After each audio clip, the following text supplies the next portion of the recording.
All right, we're going to start in about 1 minute.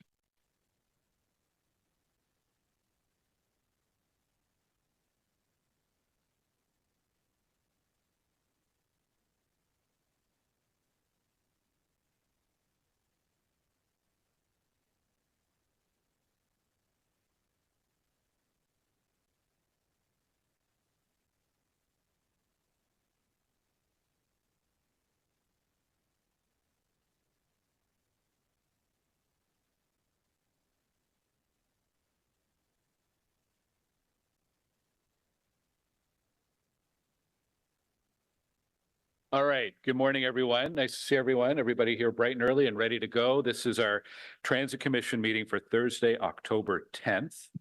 We acknowledge that Ottawa is located on unceded territory of the Algonquin Anishinaabe Nation, whose culture and presence have nurtured and continue to nurture this land. Il est important de souligner que la ville d'Ottawa se trouve sur un territoire. The city of Ottawa is located on unceded territory of the Algonquin Anishinaabe Nation, whose culture and presence have nurtured and continue to nurture this land. Now ask our committee coordinator to do the roll call. Councillor Brockington. Here. Councillor Carr. Here. Councillor Hill.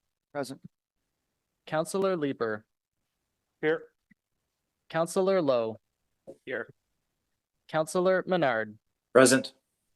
Councillor Tierney. Present. Vice Chair Curry. Here. Chair Gower. Here. You have quorum, Chair. Thank you, Eric. Are there any declarations of interest today? Seeing none. Confirmation minutes. Are the minutes for Thursday, September 12th carried? Carried. Thank you. Okay, we're going to jump right into things. We have, I know, councillors with questions and some delegations and presentations on each of the items. The first one is 4.1, which is an inquiry that we've carried into this meeting. Seniors ride free Transpo. I know Councillor Carr had some questions on this one. So, Council. No, the delegation for this one is withdrawn. Yeah, so if you're ready, Councillor Carr. Hi, yeah, thanks very much. I just, I wanted to lift this inquiry today because I want to get this issue on the table for discussion as we contemplate any decisions going forward. I know we presently have a transit long-range financial plan working group that's looking at mitigation levers and options with respect to our financial situation.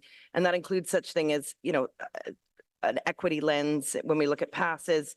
It includes some things such as, you know, looking at other sources of revenue, advocating for additional funding from seniors levels of government. And I want to make sure that we keep the issue of Transpo and OC Transpo equity between the two on the table. I'm deeply concerned about discrepancies that exist in the provision of transit service between those who rely on Transpo and are dependent on Transpo and those who rely on conventional service.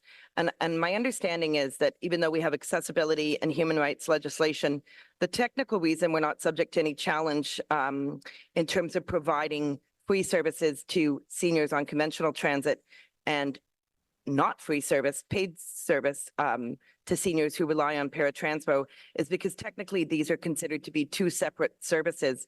And I would like to suggest that we need to start thinking not about what is legally or technically,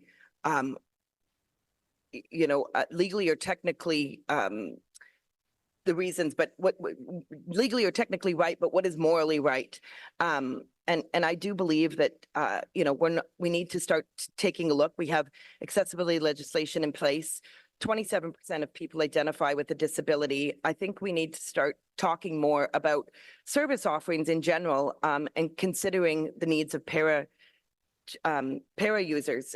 We have a public accessibility policy that clearly states that the accessibility policy ensures the provision of equal treatment to people with disabilities with respect to the use and benefit of city services, programs, goods, and facilities in a manner that respects their dignity and that is equitable in relation to the broader public in the areas of customer service, information and communication, employment, and taxis.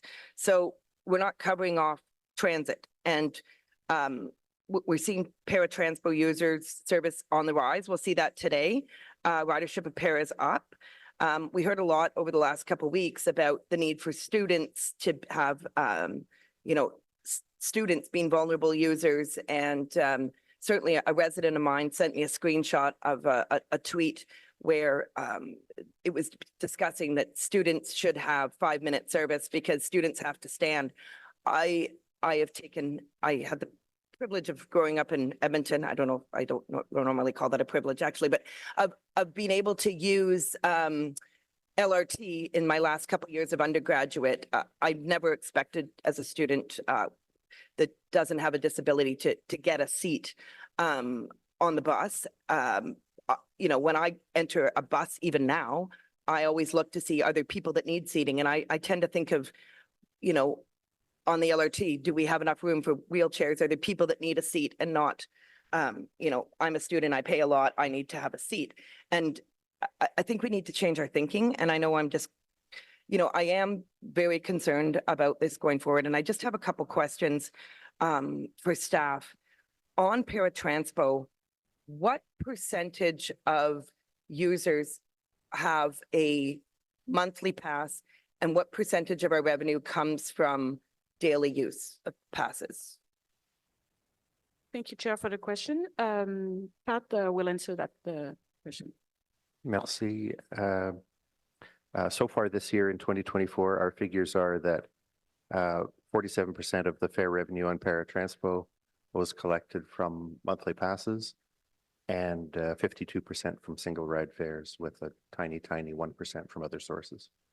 Okay, so of that 52% of people that are single fares, that's the population that would, if we made Paratranspo free on Wednesdays and Sundays for seniors, that's the population that we would, that would be using Paratranspo, the seniors in that single fare use, right? Or do you expect more use of people that aren't, do you expect more users to onboard Paratranspo as a result of that as well? So that figure is for all Paratranspo customers, not just those who are seniors, and it's possible that the proportion is a little different for seniors. As we outlined in the reply to the inquiry, we do expect that there would be some new people making trips if certain days were free for seniors for Paratranspo. But we also expect that some people who are paying single ride fares would shift their trip to make their trip on Sundays or Wednesdays or whatever days council would designate, and that would increase ridership on those days to the point that we do not have enough capacity to carry all the customers, which would lead to us needing to tell some people that there's no capacity left for them, a thing we haven't had to do in 5 or 6 years. So, we provided in the response to the inquiry an estimate of how many people we think would shift their day to the free day, and therefore how many more buses we need to own and how much more money we'd need to spend on operations to accommodate those. That if it were Wednesday, Wednesday would instantly become the highest ridership day on Paratranspo, and we'd be building our whole fleet for a 1-day peak rather than a 5-day peak as we do now.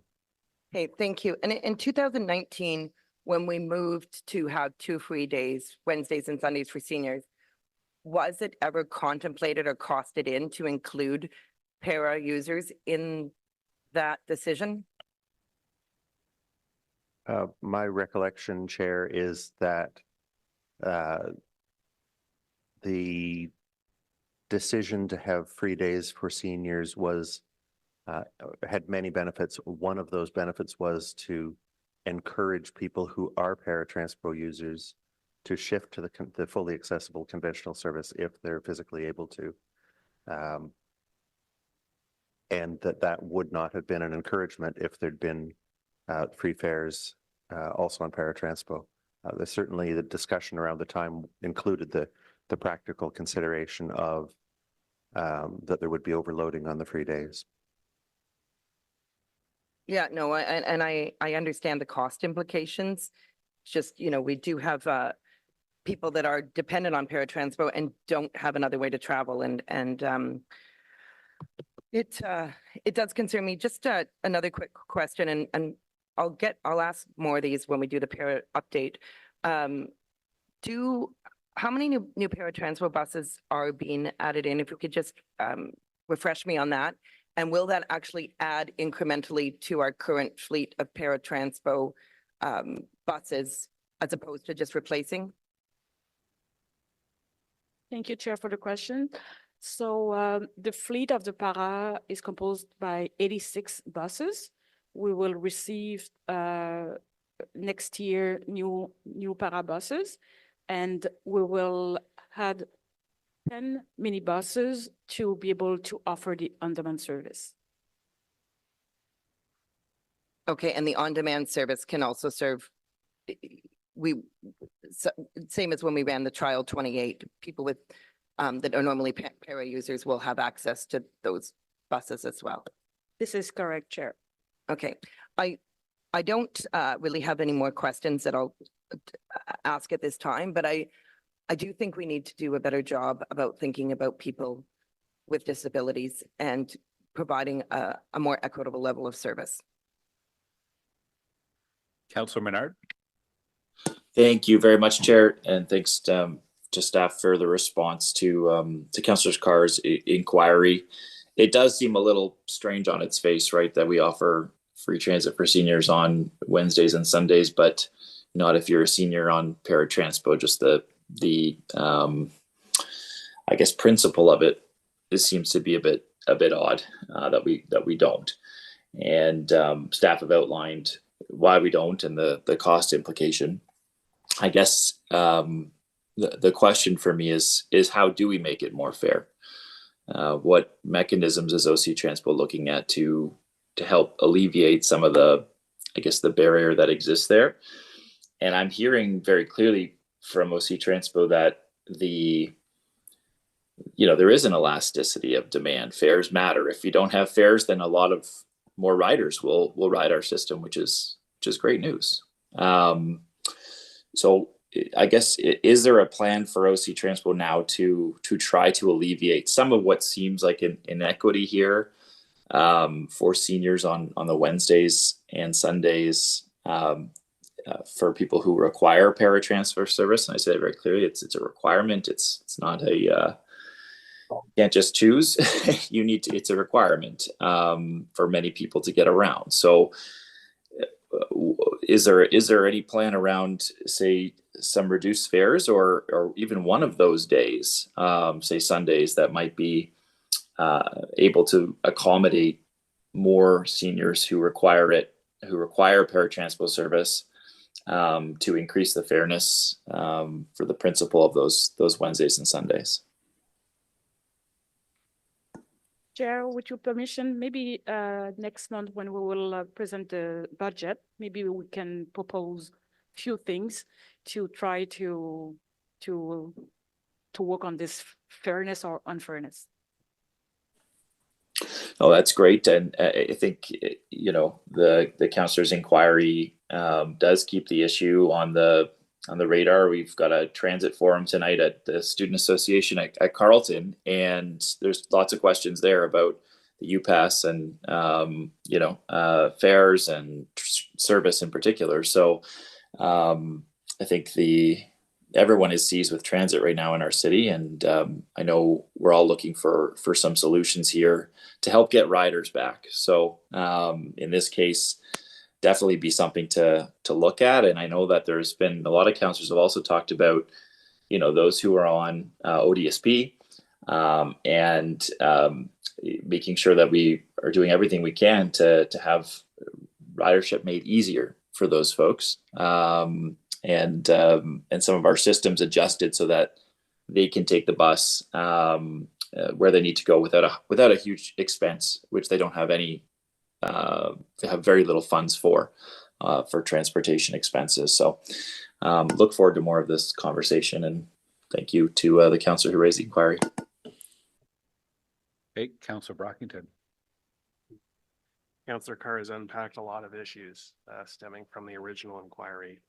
The costs to operate one paratranspo bus aren't recovered by fares that are collected throughout the day. The fares are just a minor fraction of the cost of actually operating that bus? What percent of revenues are of the total cost?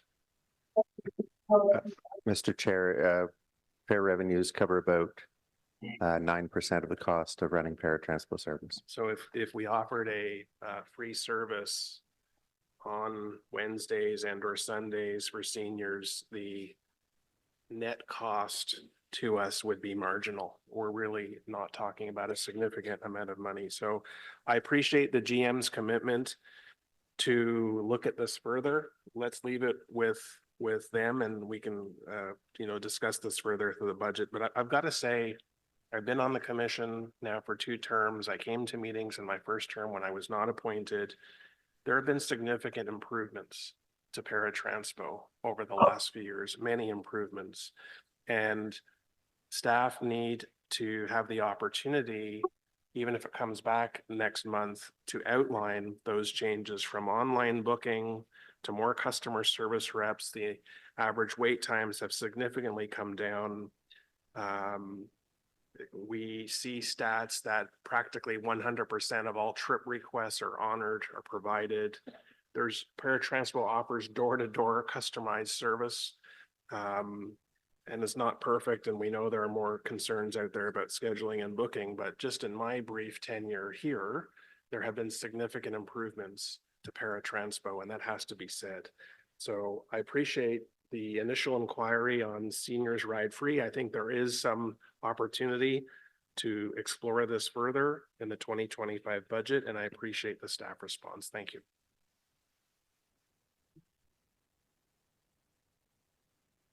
Any other questions? I think we're caught up.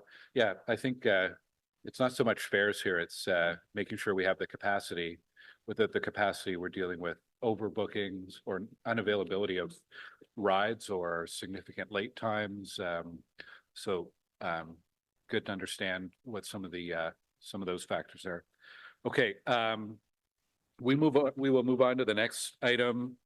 4.2 is LRT operating speeds. Again, an inquiry that was held over from the last meeting.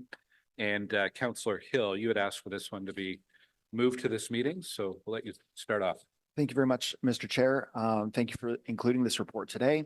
I've asked for this series of inquiries over the last couple of months regarding cant angle, turn radius, and speed profile as a result of my read of the judicial inquiry, focusing on the assessment of root cause being linked to the rail wheel interface. My focus is on safety and technical safety compliance.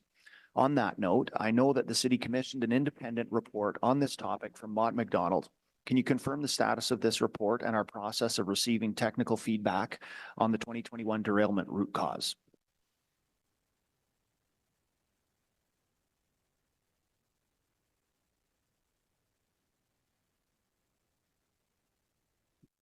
Thank you for the question. So we can confirm that Mark MacDonald has been given the assignment to review a number of reports that the city has in its possession. So Mark MacDonald is reviewing the Alstom Sustainable Solution. They are also reviewing a document prepared by RTG's consultant, JBA, on their assessment of the Alstom Sustainable Solution. So the final version of the Mott MacDonald report, which will give analysis and opinion on those 2 other reports, we're expecting to receive very shortly.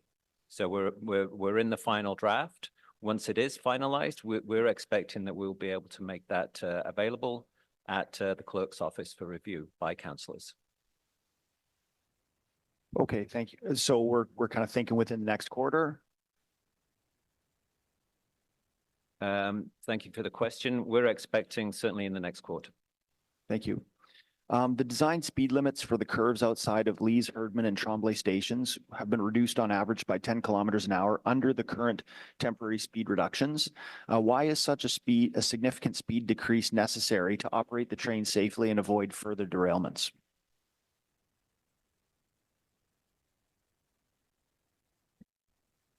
Thank you for the question, Chair. Those speed restrictions were put in place by Alstom, the manufacturer of that, as part of their safety note. So we follow that, their direction on that, to ensure that it meets all their requirements.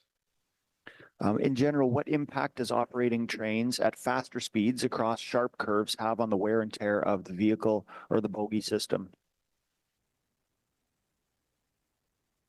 Chair, this is a question that we will need to ask Alstom. For now, the speed restriction was required just of an abundance of cautious, but they will need to explain one day when we will be able to remove those TSRs, so why we had to implement them. Today, we cannot say, we cannot answer to your question, Councillor. Were there any concerns raised in the design phase of line 1 on the impact that sharp turns leaving the stations would have on the wear and tear of the light rail vehicles, particularly when operating at faster speeds? Thank you for the question. The system was designed by RTG with the vehicle in mind, and so all those criteria were met, and there's a safety case that supported the design of the system overall. And to the other side, are there potential downside safety risks that come with operating at a speed profile that is lower than was originally identified from the perspective of the rail interface at the cant angle? Chair, every time that we receive a safety note from Alstom, we do our due diligence. So every time we run the system, it's because we are sure it's safe to do so. Okay, thank you very much for the questions. That's all. Okay, thank you, Councillor Hill. I'm seeing no other questions. So we'll close that item and move on to item 5.1, which is our monthly OC Transpo update for rail, bus, and paratranspo. We do have one delegation, so we're going to do the staff presentation first, and then we'll go to our delegation, and then we'll go to questions from councillors for staff. So Renee, bonjour. Bonjour, Monsieur le Président. Merci beaucoup. Good morning, Mr. Chair.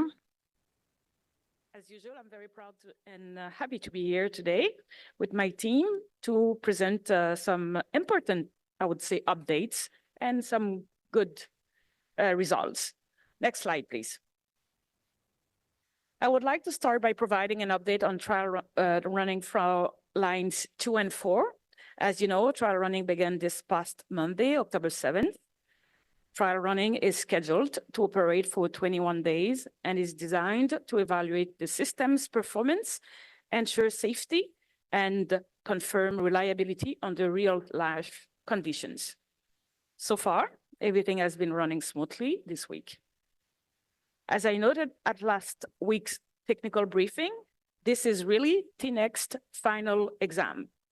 And so far, the system has been functioning predictably, it's a hard word, and TNEX are responding appropriately and quickly to address any issues. We will continue to provide City Council with daily performance reports during trial running and a more formal update once we have completed the process. I'm also pleased to let you know that we are improving our real-time information system. We've been working very hard to improve the information provided in our trip map planning tools. Soon, transit information screens at stations and the text service 560560 will show if a trip has been canceled. This will improve our customers' transit experience and keep them better informed on their trip. This month, OC Transpo is launching Paratranspo Talk, a new customer engagement series that will replace the Paratranspo Customer Service Working Group. Paratranspo Talk will take place 6 times per year in a mix of in-person and virtual events depending on the season. The format of Paratranspo Talk was chosen to increase accessibility and customer engagement. Paratranspo Talk events will be open to all customers, and there is no requirement to apply to be a part of the group. The goals of Paratranspo Talk are to gather customer feedback, encourage participation from all customer demographics and usage levels, and promote Paratranspo services and initiatives. The first Paratranspo Talk series will take place later this month, and we will begin promoting it soon. In other Paratranspo news, I'm so pleased to advise you that the procurement of 92 Paratranspo minibuses is now complete. Our first 6-meter minibus is currently being used by staff for inspection, testing, and training purposes. More to come on that. I'm pleased to tell you that customers will have their first opportunity to see the bus at the Paratranspo Talk sessions later this month. Next slide, please. It's not a surprise. September is one of our busiest months, with students going back to school and many returning to the workplace. And for sure, this September, we welcome the Fed's workers as well. So I'm pleased to let you know that we saw increases in fare sales, ridership, and park and ride use compared to the same time last year.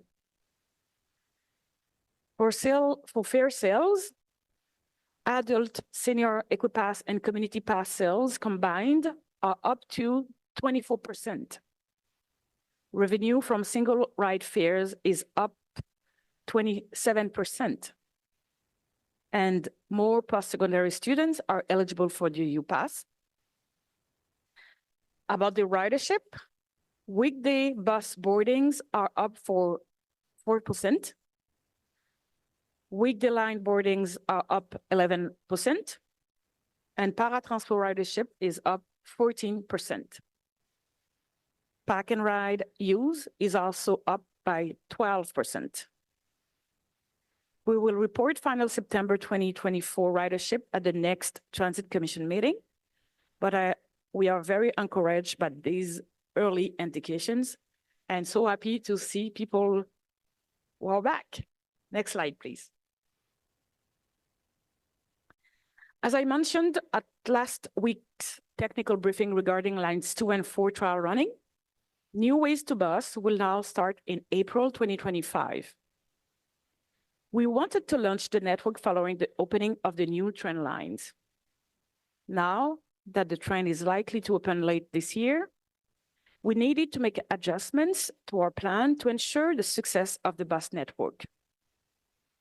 We understand that many customers were looking forward to revised routes and new connections.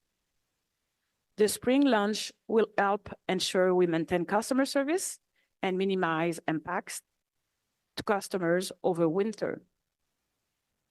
By launching in the spring, we are increasing our chances for success. This is a best practice by many transit agencies around the world who typically will not make major changes to service during the winter.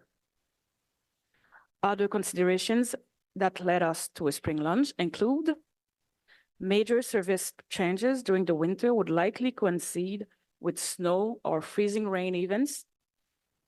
Launching in the winter would create more uncertainty and possible confusion for customers.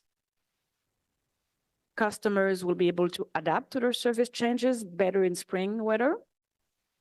Staff will be better positioned to manage the over 5,000 bus stop signs and other information material. I will now hand things over to Amanda Thompson, our Manager of Strategic Communications, to explain how customer information campaign will adapt to this new launch timing for New Ways to Bus. Next slide, please. Merci, Renee. The new timeline for New Ways to Bus is an excellent opportunity for us to enhance our ongoing support for customers. Le nouveau calendrier pour le programme L'autobus réinventé est une excellente occasion d'améliorer notre soutien continu aux clients. It will allow customers to get accustomed to using the new O-Train lines 2 and 4 and provide sufficient time for them to understand how their trips may be changing with the New Ways to Bus system. With this new timeline, it will allow us to meet more customers where they are. Over the course of the past few months, our outreach team has been attending events across Ottawa to meet with customers. One consistent piece of feedback we've received was that customers wanted more clarity on timelines. Today's update allows us to enhance our ongoing communication and provide that clarity that customers are seeking.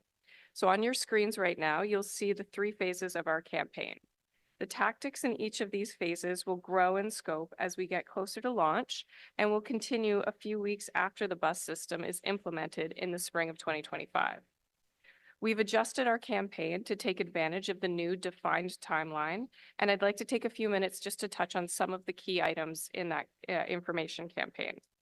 So we have already begun the information campaign, and we are taking full advantage of every day we have until the new launch of the New Ways to Bus system. Right now, our website is updated regularly to provide information for customers, and we continue to attend events to meet customers in person. I know many people in our community have also seen the new bus stop signs that have been installed at over 5,000 bus stops. So originally, we were working with a much shorter timeline, and the black wraps that were installed over the New Ways to Bus stop signs were a short-term solution. So we recognize that the signage needs to be better protected through the winter, and our team has developed a plan for a much more robust covering. They will be out installing these over the next couple of months so that customers have clear information about the current bus service, while we also ensure that every bus stop will be ready in the spring for the launch of the new network. As we get closer to the launch of the New Ways to Bus, we will also be using various tactics to reach as many residents as we can.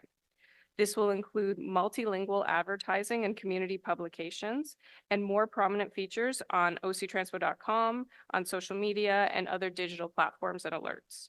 We're also finalizing a school-specific communications plan that will be targeted towards students and school stakeholders. And we will certainly be continuing our customer outreach and be available to support counselors by attending events in the community or in your ward.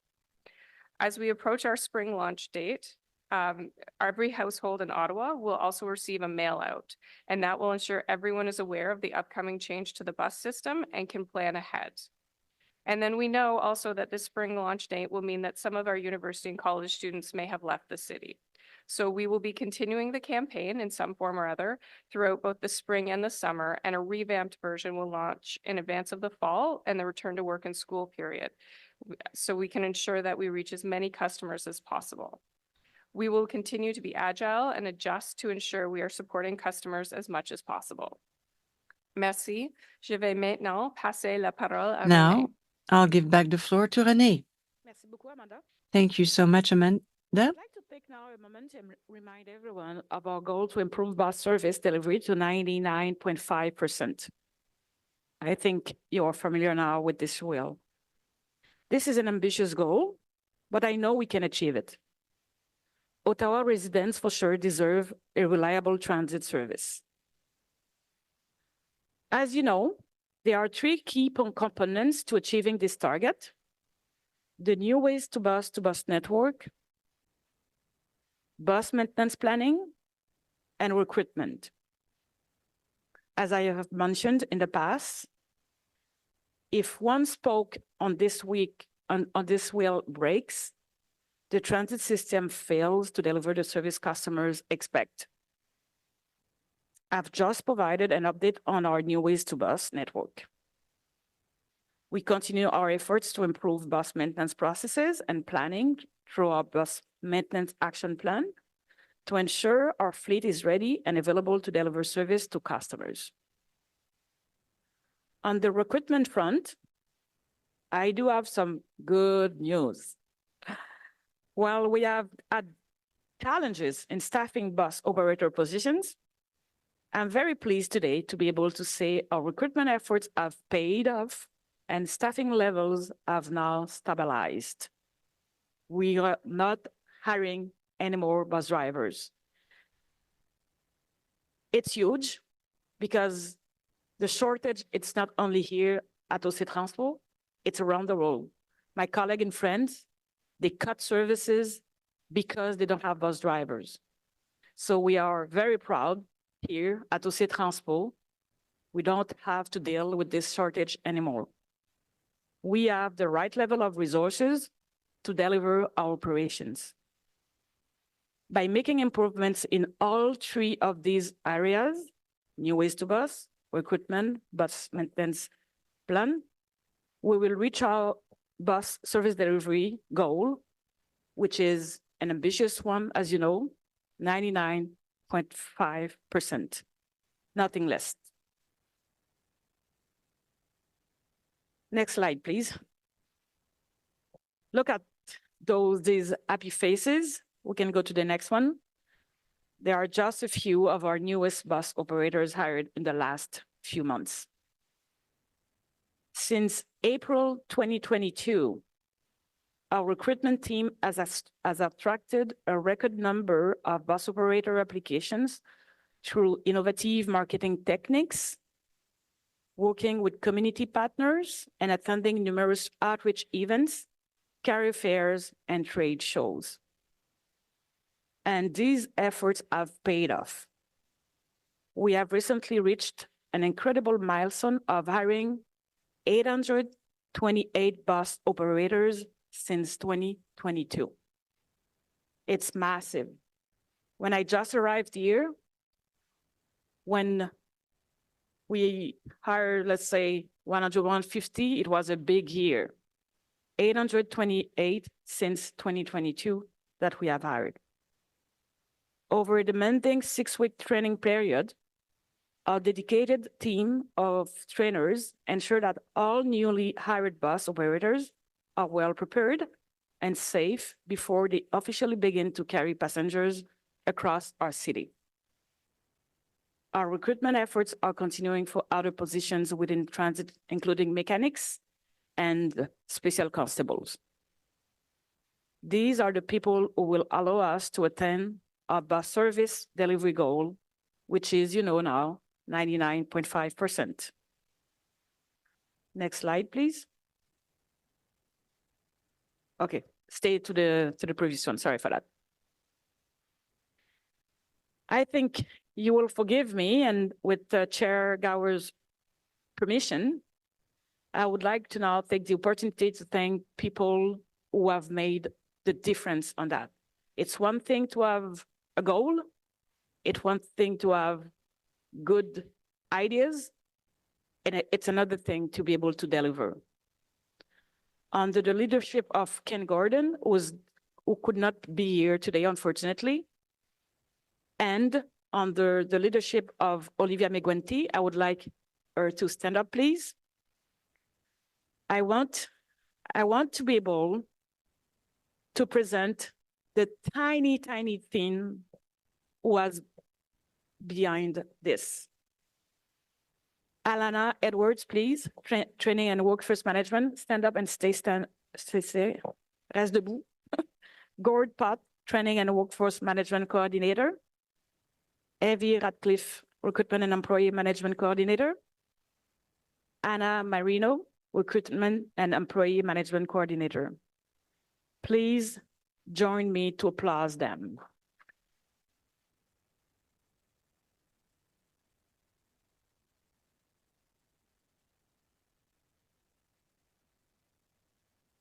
Merci beaucoup du fond de mon cœur.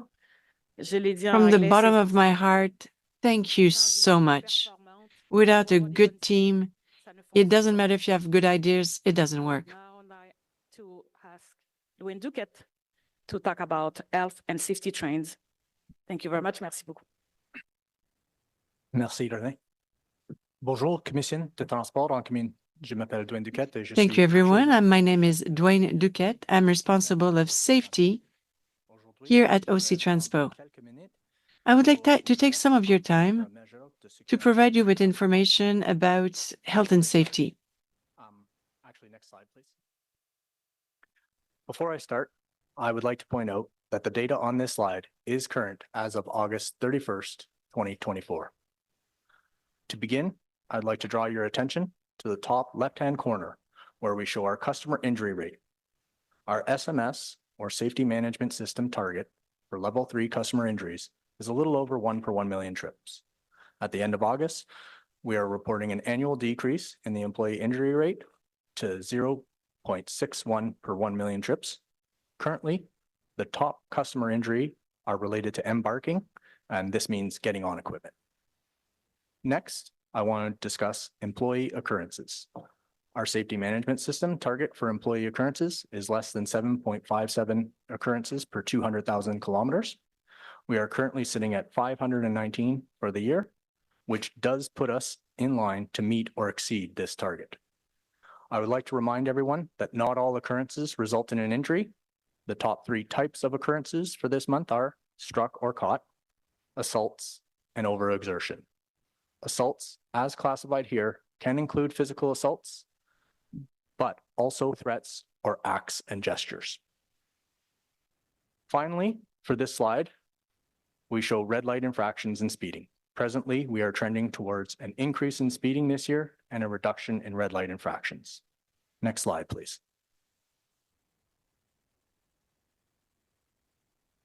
Previously, a request was brought forward asking for a comparison of our safety data to other agencies.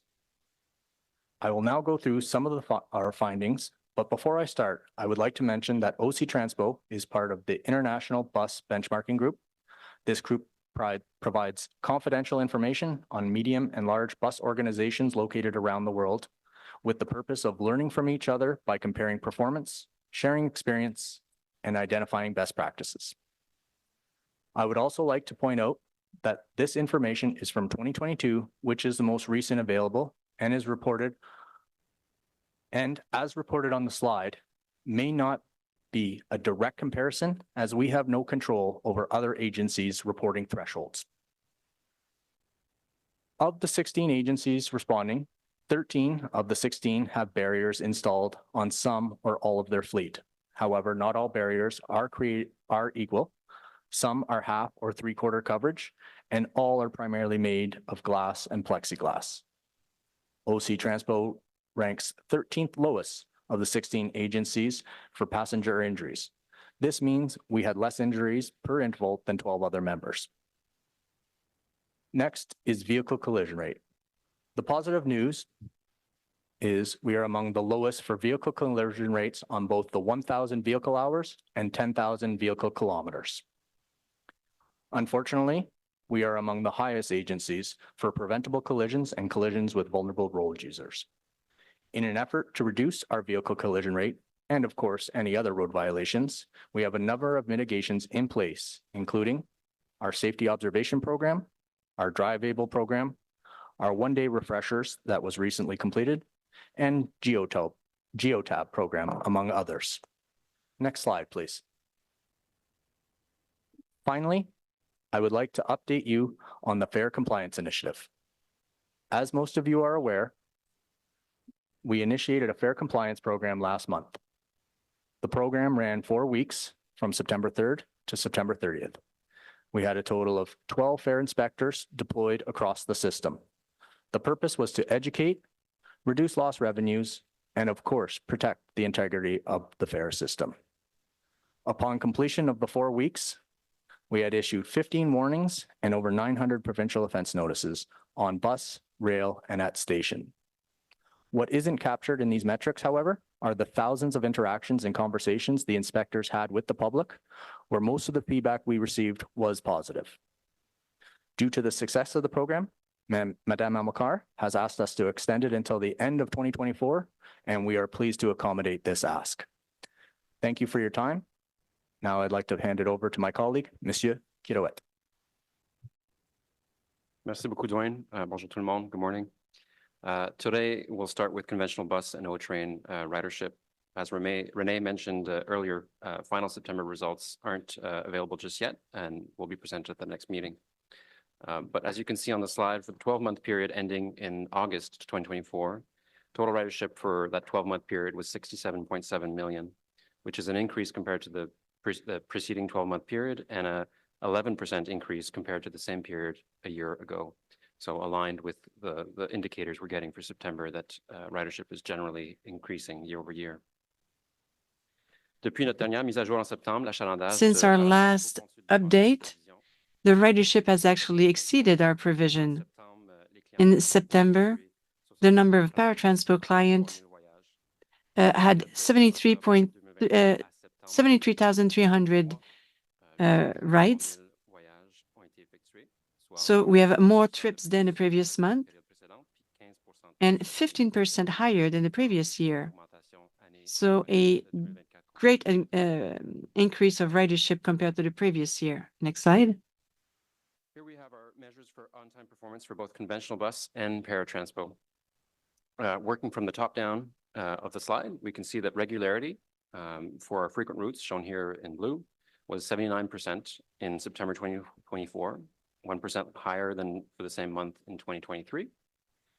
Punctuality, our measure for less frequent routes, here seen in yellow, was 70% on time in 2024, slightly lower than for September 2023. So a slight decrease there. In both cases, this is a decrease from the results seen over the summer and is a result of the seasonal return of higher traffic congestion across the city as students are back at school and more people are back at work. Looking at the left side of the page, we can see that the 12-month average regularity for the period ending in September 2024 was 83%, 2% lower than our target of 85%, and about the same as the previous month, so relatively stable month to month when we look at the yearly average.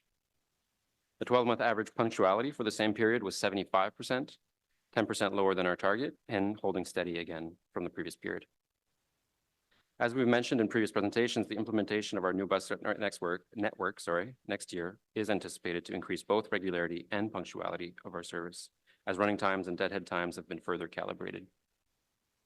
Moving on to paratranspo on-time performance, 93% of customers were picked up within their 30-minute window in September 2024, a small increase compared to the same month a year ago. For the 12-month rolling average, paratranspo on-time performance remains at 94%, the same as the previous months. And as you can see through the graph, has been very, very stable throughout the year. Next slide, please. Finalement, on peut voir les résultats ici pour la livraison de service. Here we can actually see the results for service delivery for O Train Line 1 as well as the bus. On the O Train Line 1, by the end of September 2024, we were able to have a 12-month average service delivery of 98.9%, 0.6% lower than target, and the same as the previous month. In December 2024, we were able to reach 99.1%, slightly lower than the September 2023. It's because we have some issues with the camera. For the service delivery of our conventional bus service, we continue to observe improvements. For the 12-month period ending in September 2024, the average service delivery was 98.1%, not yet at our target of 99.5%, but an improvement of 0.2% compared to the previous 12-month period. For September specifically, service delivery was 98.1%, 1.7% higher than for the same month in 2023, when service delivery was 96.4%, considerably lower a year ago. I'll now pass it along to my colleague, Matt Peters. Thank you, François. Dans les prochaines pages, je présenterai une mise à jour. I would like to provide you with an update concerning the axle bearing and maintenance works update. It was an update compared to what Richard Alders told you in last September. The last update in September was that 82% of the leading and trailer bogies had completed their nut pinning. Today, we are currently at 85% complete. The axle inspection regime remains consistent at 3,750 kilometers for each vehicle, and they continue to be replaced every 60,000 kilometers for the leading and trailing bogies. There is no change to the temporary speed restrictions, and they remain in place. Next slide, please. The top of rail lubrication equipment for the tunnel section of the Line 1 has now been received by RTG, and the installations are expected to start in the coming weeks. The fourth Alstom instrumented bogie test was completed, and the report has not been provided to the city at this time. The initial indication is that the data collected was inconclusive, and discussions continue to determine if another instrumented bogie test will be completed. The NRC track-based testing is also ongoing. The strain gauges haven't been installed in one curve on both tracks, and the data is being collected. We expect a report once the testing concludes and the data has been analyzed. As mentioned at the last Transit Commission meeting, as part of the restraining rails, specialty brackets were installed, and RTM continues to work on their long-term maintenance plan to ensure the no contact requirement with the back of the wheels is maintained. Next slide, please. The update to the wheel flange lubrication is that the final software testing was completed and the location-based dispensing has been deployed to the majority of the fleet. The wheel rail interface working group continues to meet and Segan continues to analyze options for the wheel rail profiles for line 1. Next slide, please. RTM will be commencing their planned maintenance activities starting on October the 19th, and my colleague Brad Tubman will discuss this further next. As part of this work, RTM will be performing rail grinding from Tunney Station to Blair Station on both tracks. This grinding work has been performed in previous years and will remove the rail corrugation that is currently present on the tracks. The removal of rail corrugation will help to improve the effectiveness of the top of rail and wheel flange lubrication systems and will have a smoother transition through the curves of the system. Further to that, they will be performing ballast work where they will be adding new ballast between Herdman Station and Tremblay Station, but primarily through the curves. The ballast work includes a use of specialized equipment, and once completed, this work will boost the overall stability and lateral support of the tracks in this area. I will now pass it over to my colleague, Brad Tubman. Merci, Matt. Bonjour, je m'appelle Brad Tubman et je suis le My name is président Matt gestionnaire Tubman. du Centre I'm the de responsible contrôle for the control transport. center Je suis of. ravi de vous présenter les Oh, excellentes sur le I'm service happy to present you prévu pour what we l'entretien have, all de of la the, semaine. what we're planning for the incidents. As Matt highlighted, this upcoming Line 1 maintenance work will include ballast work and rail grinding and is part of the RTM maintenance schedule to ensure long-term reliability and sustainability of our system. This work will be completed with a combination of late night and weekend closures from Saturday, October the 19th to Sunday, November the 3rd. Late night closures will be in effect from 11 p.m. to 1 a.m. Saturday closures will be in effect from 6 a.m. to 2 a.m. Sunday closures will be in effect from 8 a.m. to 11 p.m. For customers, this means that replacement bus service will operate across the entire line or in specific sections depending on the day and particular maintenance activities taking place. We appreciate that every time there is a service impact, there's also an impact on our customers as well. We don't take these decisions.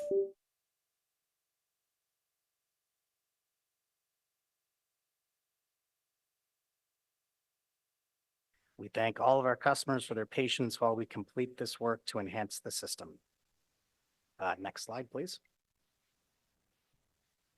This slide outlines the detailed schedule for the maintenance work from October 19th to November the 3rd. Throughout the maintenance period, work will be completed in segments along the entire line. When possible, partial service will be implemented and maintenance will be completed on weekends or overnight to minimize customer impacts. Full system service adjustments are required on certain days when it is not possible to perform required work without impacting service in both directions. On all Mondays, Thursdays, and Fridays during the maintenance period, there will be no service adjustments and regular Line 1 service will run along the entire line, indicated by the green portions of the graphic displayed. The weekend closures include the following. October 19th and 20, and during that time, R1 replacement service will be in place from Blair to Rideau, and Line 1 service will run from Tunney's Pasture to U-Ottawa. On Saturday, October 26th and Sunday, October 27th, R1 will be in place from Tunney's Pasture to Blair Station. Line 1 will not be in service that weekend. November 2nd and 3rd, R1 will be in place from Tunney's Pasture to Blair Station, and no Line 1 service will be operating that weekend. The late night closures include the following. On October the 22nd and 23rd, which is a Tuesday and Wednesday, replacement bus service will be in place from Blair to Rideau stations. Line 1 will operate from Tunney's Pasture to U-Ottawa. On October the 29th and 30th, also a Tuesday and Wednesday, R1 will be in place from Blair to Rideau. Line 1 will be in place from Tunney's Pasture to U-Ottawa stations. Line 1 service will resume at the regular start time of each day that full or partial train service is provided. And I will now pass it over to my colleague, Amanda Thompson, who will provide details on the customer communications plan. Merci. Thank you, Brad. We recognize that planned maintenance that affects Line 1 service is disruptive to our customers and that closures occurring at different times and on different segments of the line can certainly be confusing. So our communications will clearly explain the planned closure schedule using a variety of channels, and we will be communicating in advance, during, and following the planned closures. We will reach customers and stakeholders using a variety of channels, including a memo to council, which will be released following this meeting, public service announcements, website updates and alerts, social media, and notifications in both the travel planner and the transit app. We encourage our customers to visit octranspo.com to see the schedule and to take advantage of both the travel planner or the transit app to plan trips in advance. Nous encourageons nos clients à visiter We invite every client to actually visit octranspo.com to know what's going on with the transit and use the travel planner or the transit app to plan their trips. Stations and at bus stops over the course of the entire closure period. And we will also have outreach teams at key locations to ensure we are supporting customers during their journeys. I know that this disruption is very frustrating to our customers, and we appreciate everyone's patience as we complete this work. Merci, Monsieur le Président. That concludes. Thank our you so much, presentation. Chair. I'm finished with my presentation. Do you have any questions? Thank you very much. Merci à toute l'équipe pour les mises à jour. Thank you We so do have much for one all of your updates. contribution registered. We have Kyle Humphrey, who is online. Hi,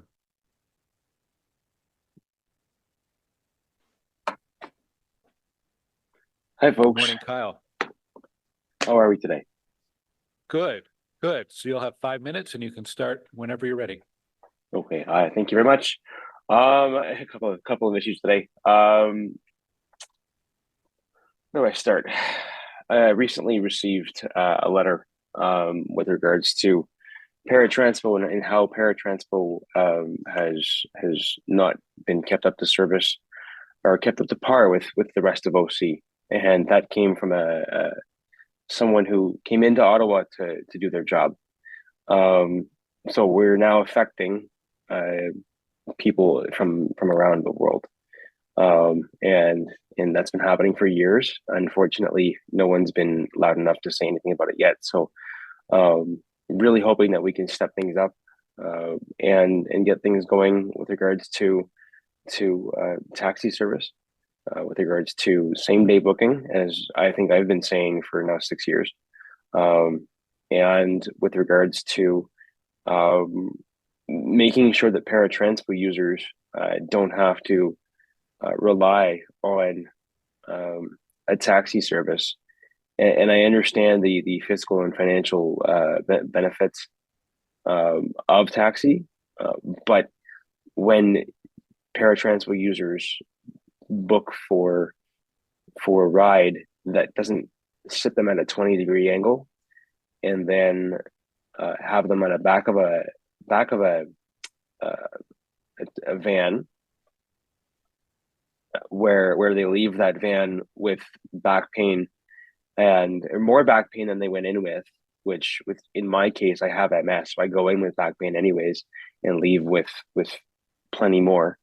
But when people are dealing with these things already, and when they're dealing with the lack of access to buildings in Ottawa already, and they're dealing with the lack of being able to go out and spontaneously say yes to work, to events, to doctor's appointments,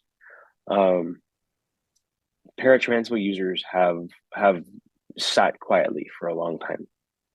They've sat quietly and waited patiently. And when it comes to helping the people that need it the most, Paratranspo users don't generally have the luxury of jumping in someone's car and saying yes to going out and doing something. So they say no.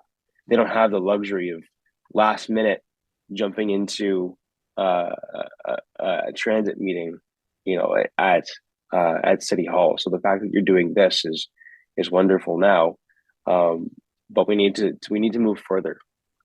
We need to take this example where someone's able to sit at home or sit at work and take time out of their day to do this and move forward with this. We need to make sure that we continue to create accessible spaces everywhere in Ottawa, because if Windsor is saying you're not accessible enough, then I think we have a problem when the capital of the country isn't accessible enough for a town that is far on the outskirts of anywhere that we think to go. And finally, I just want to make sure that we continue to keep an open line of communication with everyone, whether that's someone that calls in that doesn't use the internet, or if that's someone that uses the internet quite a bit and uses Twitter. There was an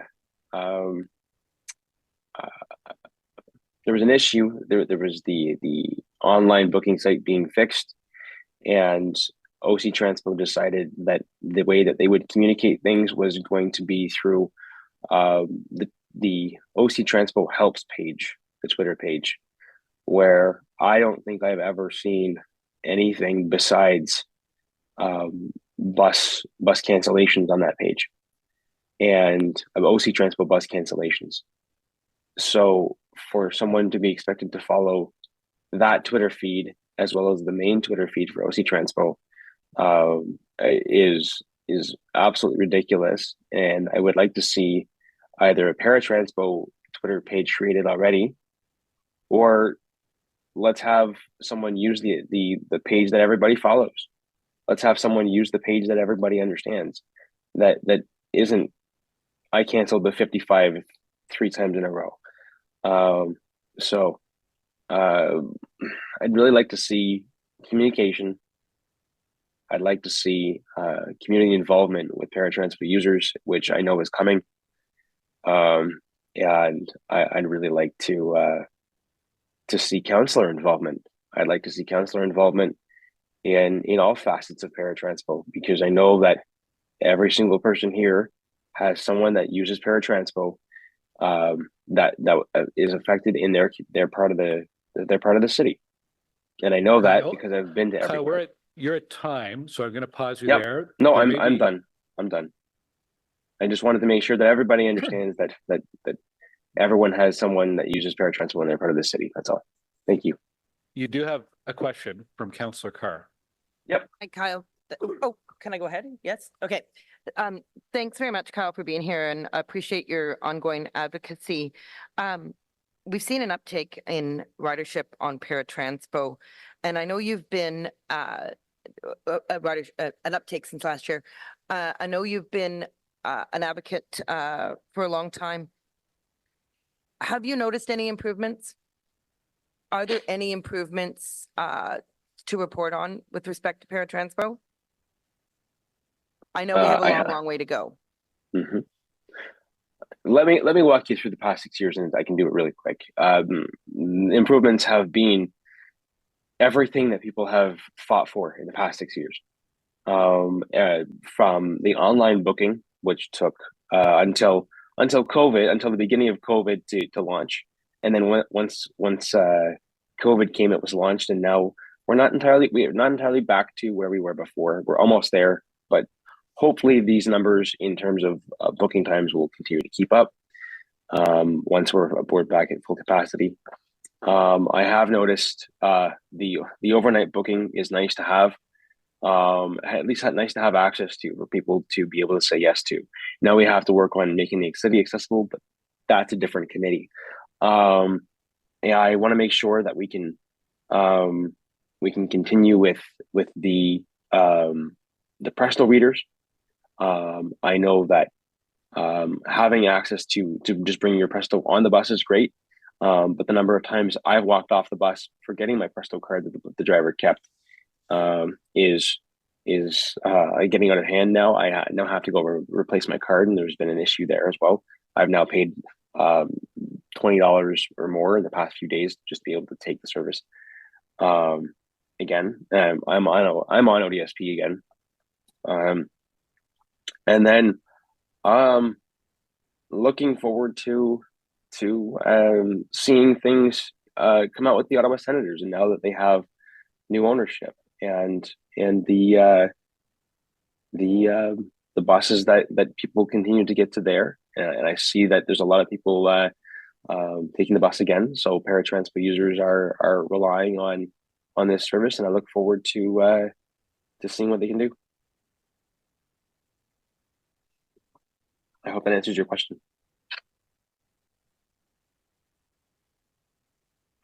Okay, thanks, Kyle, and you can always reach out to me with respect to accessibility issues going forward as well. Thank you. Thank you.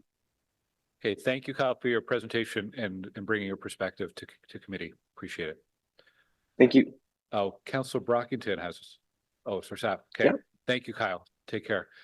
We are going to move to questions for staff, and Councillor Brockington, you're quick on the draw. Over to you. Thank you, Chair. Good morning to you. Thank you, staff, for the detailed presentation. I have a number of questions. So September is generally the highest volume in ridership, which you've acknowledged, and the September 2024 data looks promising so far. Does the September ridership and revenue data exceed budgeted projections, meet the budgeted projections, or not meet the budgeted projections? Thank you, Chair. It's a little bit too early because normally we should have this data that you require, consider at the next meeting. But so far I can say that the ridership is pretty good, 78%. So we are very, very happy to see that. On the revenue side, we will need to wait a little bit. So we don't have the details yet, the granular ridership numbers to know whether or not we met our budgeted ridership numbers. We don't know yet. For now, for the month of September, definitely, yes, we met our projected ridership. And as I said, those data are being compiled now. So we should have a better number for you at the next Transit Commission. Fair enough. I'm very happy you brought staff who worked on the operator campaign. I think that was a nice touch. Congratulations. The 828 operators is very impressive.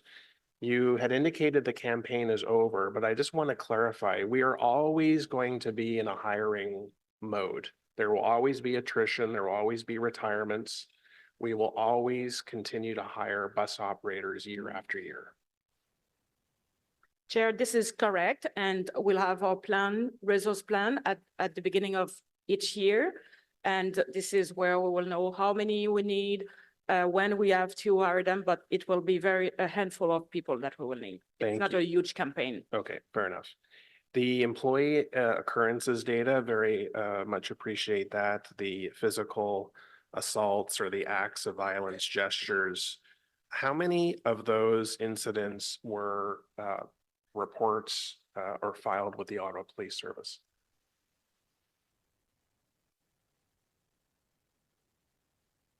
Thank you for the question, Chair. Apologies, I do not have that information with me, but I will take it away and we will get you an answer. So what is this, when an operator reports to their employer that they've either been assaulted or they have been threatened, and we, OC Transpo, compile that data, how do we inform the Ottawa Police that these issues are happening? Thank you for the question, Chair. As you're aware, we do have our special constable units that is actually they liaise regularly with the Ottawa Police Services and work with them regularly on these cases. In fact, I will, like I had mentioned earlier, we will take a look and get you the data, but most of them would have been reported actually to our special constable units and not directly to the police services. Okay, fair enough. The on-time performance data remains flat, whether that doesn't matter what the frequency of the bus is, the data is quite flat for quite some time now. And Madam Amaka, I believe what you're telling us is with the new hires, the three-pronged approach here, with the new hires plus the bus route changes that are coming next spring, plus the maintenance action plan, we are going to see on-time performance data improve. I want you to confirm that. Right now, we're about 76% on-time performance. Your target is 85% as a minimum. With those three major things happening, the new hires, the maintenance plan, the bus route changes, what is your estimate that we're going to? We're going to go from 76% to what next spring? What are you targeting is going to happen once we implement those three major campaigns? Thank you, Chair, for the question. it's a tough one because for sure I would like to reach the goal that we have set, which is 85%, because it's impossible to have 100%. Otherwise, we would need to have only dedicated lanes, those kind of things. What we see so far with September, it's the traffic is crazy. So we will need to address that. But yes, to achieve the 99.5%, we need those three things to put together. And hopefully when we'll implement the new ways to bus, now we know that we're just waiting for the spring and the recruitment, we're okay. But we still continue to work on the maintenance side because we have some challenges, you know, and we'll talk about the e-buses later today. And we will continue. I'm not looking for excuses, but I'm just trying to tell you the truth here.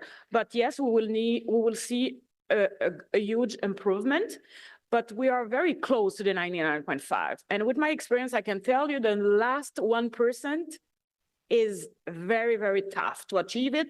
And it will depend on how much we're ready to put, right? Because it will be a challenging one, but this is our goal. My concern is, even with the significant improvements that are happening, and to your credit, I appreciate what I see here. If right now 1 in 4 buses is not on time, and even if we get to 80%, we're still not meeting a target. It'll still be 1 in 5 buses that are not on time. And so what I am asking for as a transit commissioner, as we're going into the budget for 2025, is to look to you and your team for direction. What more do you need from the Transit Commission from a resource perspective to help you address on-time performance? In addition to these 3 matters that you've raised, if we have gridlock, then our bus lanes opportunities, our bus advanced lights at intersection opportunities. What are all the other ingredients that are possible? We've got to start addressing this, right? We talk about this practically every single meeting. So I do believe that the 3 major campaigns that our GM is initiated will make on-time performance better. I do. But if we don't hit 85%, if we don't hit the target, if we still have 1 in 5 buses running late, we have to look at what are the other alternatives that will contribute to improving bus reliability. This is the #1 issue in my ward. I know it's an issue that impacts many other wards, and we can't be satisfied with 80%. I'm not satisfied with 76%. 1 in 4 buses right now are running late in this city, across the city, with a frequency of 16 minutes or more. So that's what I'm dying to have from you. And you can bring it through budget. We can contemplate it. We ultimately make decisions about how much resources we want to put into it. But at least my residents, and I know residents across the city who have seen on-time performance data basically flatlined for quite some time, is just not acceptable. So I very much appreciate and support what you've done to date.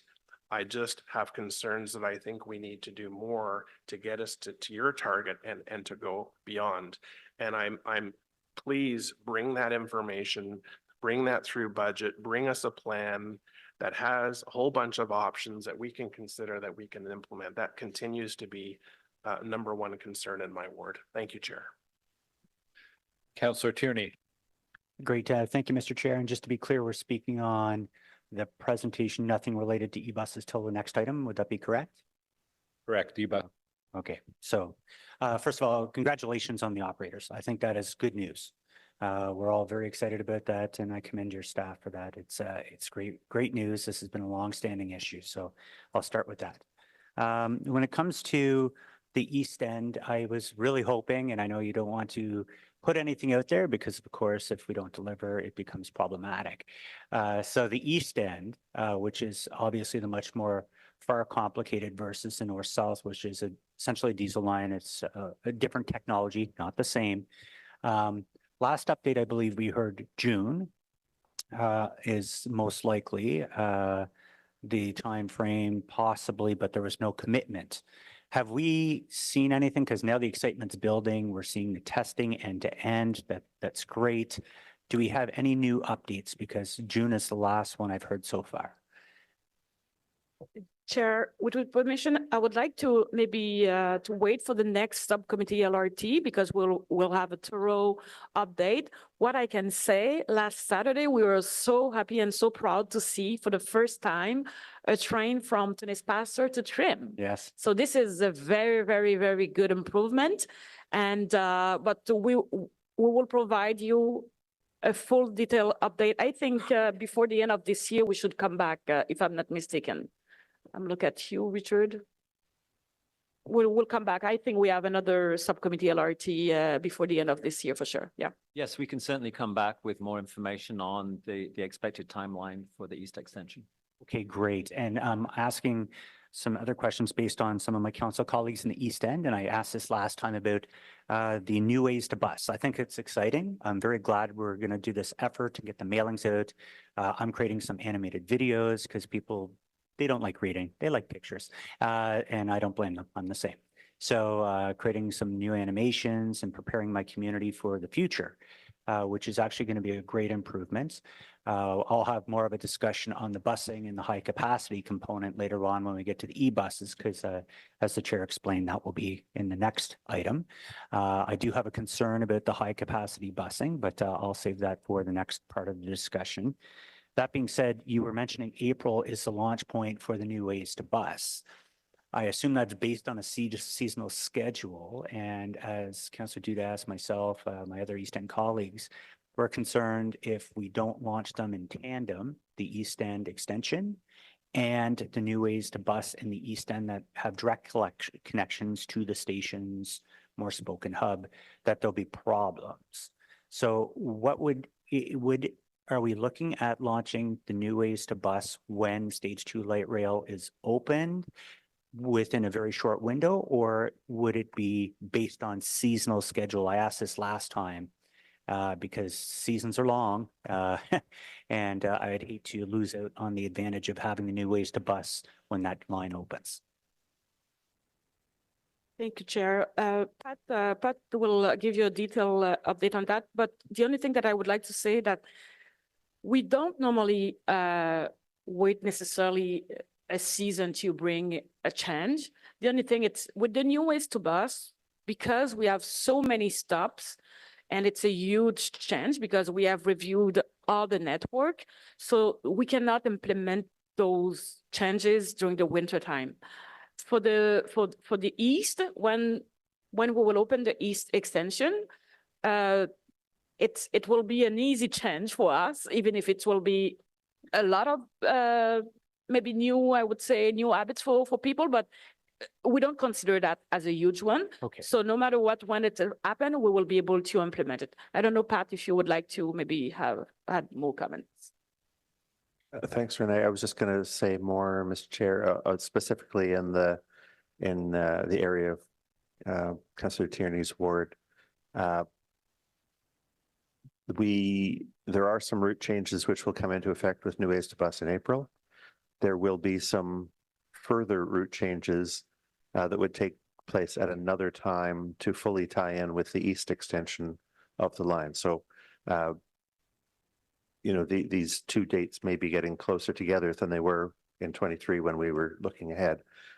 So we're still working on the details of the second bunch of changes to knit into the line 1 extension. And when we have that together, we'll be able to see all the councillors about how we're going to engage with the community on those points. They will be fairly detailed and fairly small. There is one particular question that Councillor Dudas has raised, and we're working with her on that one particular aspect. And I don't, depending on how we resolve that, it's unlikely to affect Councillor Tierney's ward, but we'd certainly loop him in to make sure he knows what's going on. Thank you very much, Pat. And I think you're highlighting exactly what we work in Simpatico in the East End. And Councillor Dudas and I work very well together on this because Montreal Road Station, there's going to be impact. And I don't know if it requires just mentioning it here, but is it direction or can I ask staff to have concurrence from the two local councillors affected by the Montreal Road Station and that specific route? Because before any launch or based on the launch details, before anything actually takes place. Mr. Chair, we'll certainly be talking to both councillors about Route 24. Wonderful. Thank you very much. And I just need quick answers because I'm really saving it all up for the e-buses. The fare inspectors, I do like to hear the fare evasion is being looked at. I was out at Blair Station. I think this is a critical thing. It's again, like the Field of Dreams. People are running across. I went there 2 days ago. People are still running onto the train right by a big sign that says fine, 125. And I'm hoping we can secure that perimeter much better. Do we have a plan for that? There was literally 20 people in 4.5 minutes. I took a video. I was sitting there going, wow, they're all walking right in here. This is great. Like you just get right onto the train. There's no gates. There's nothing. So what's the plan to combat fare evasion at Blair Station? Chair, for sure. We have started a blitz and we will continue the blitz. So we'll be more visible to make sure that it discourages people. And I think each ticket, it's $250 they have to pay, not 260. So it's a lot.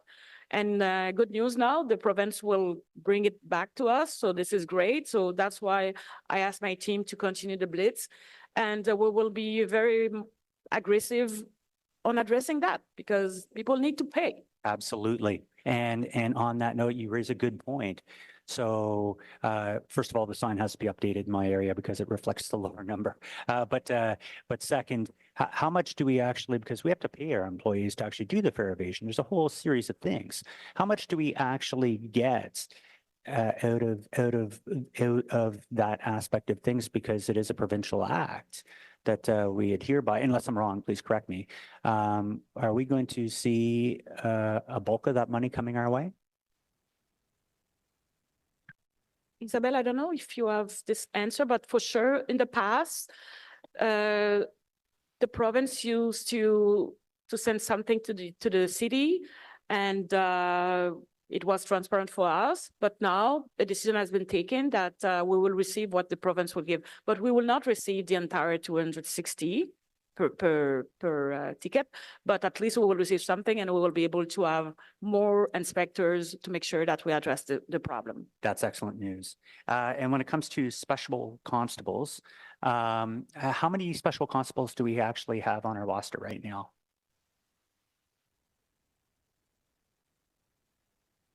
Thank you for the question, Chair. Apologies, I will have to take it away. I'll have to get you the exact number. It's around the 50 number, but I just don't have the Okay. number. And so on that's fine. We can talk later on. I just want to know how they position them, because there's a couple of new scenarios versus the old way of BRT. The old BRT constables could be deployed very quickly or to these areas where we have problems, specifically Blair Station. Now there's a big track down there, so they got to use regular roadways to get to these stations. My understanding is they're not allowed to speed. So obviously we have to plan where, and I'm seeking if we can have direction or not to come back to the next meeting about which station platforms see the greatest number of issues, charges, and ensuring we're deploying the maximum number of agents on those specific platforms, because I think that's critical. So Chair, maybe to answer to your first question, Councillor, the Special Constable Unit, they have 70 people, which consists of Special Constable plus Communication Officer, etc. And the platoon are deployed everywhere for sure, but at Blair, Herdman, Guido, those 3 stations are a main, I would say, hot seat places, unfortunately. So we need to improve our presence there. But even if we normally have two people present at those stations, it's like when they go for rounds, when they come back, they can see the same problem. So it's a systemic problem, I would say. It's not only OC Transpo that will resolve that. So we continue to work on that for sure. And we know that, as I said, Blair, Herdman, and Rideau are our top 3 on those stations where we have so far problems. Okay, great. So the next meeting, could we have that come back about a breakdown of all our stations that are currently online and where the greatest issues are?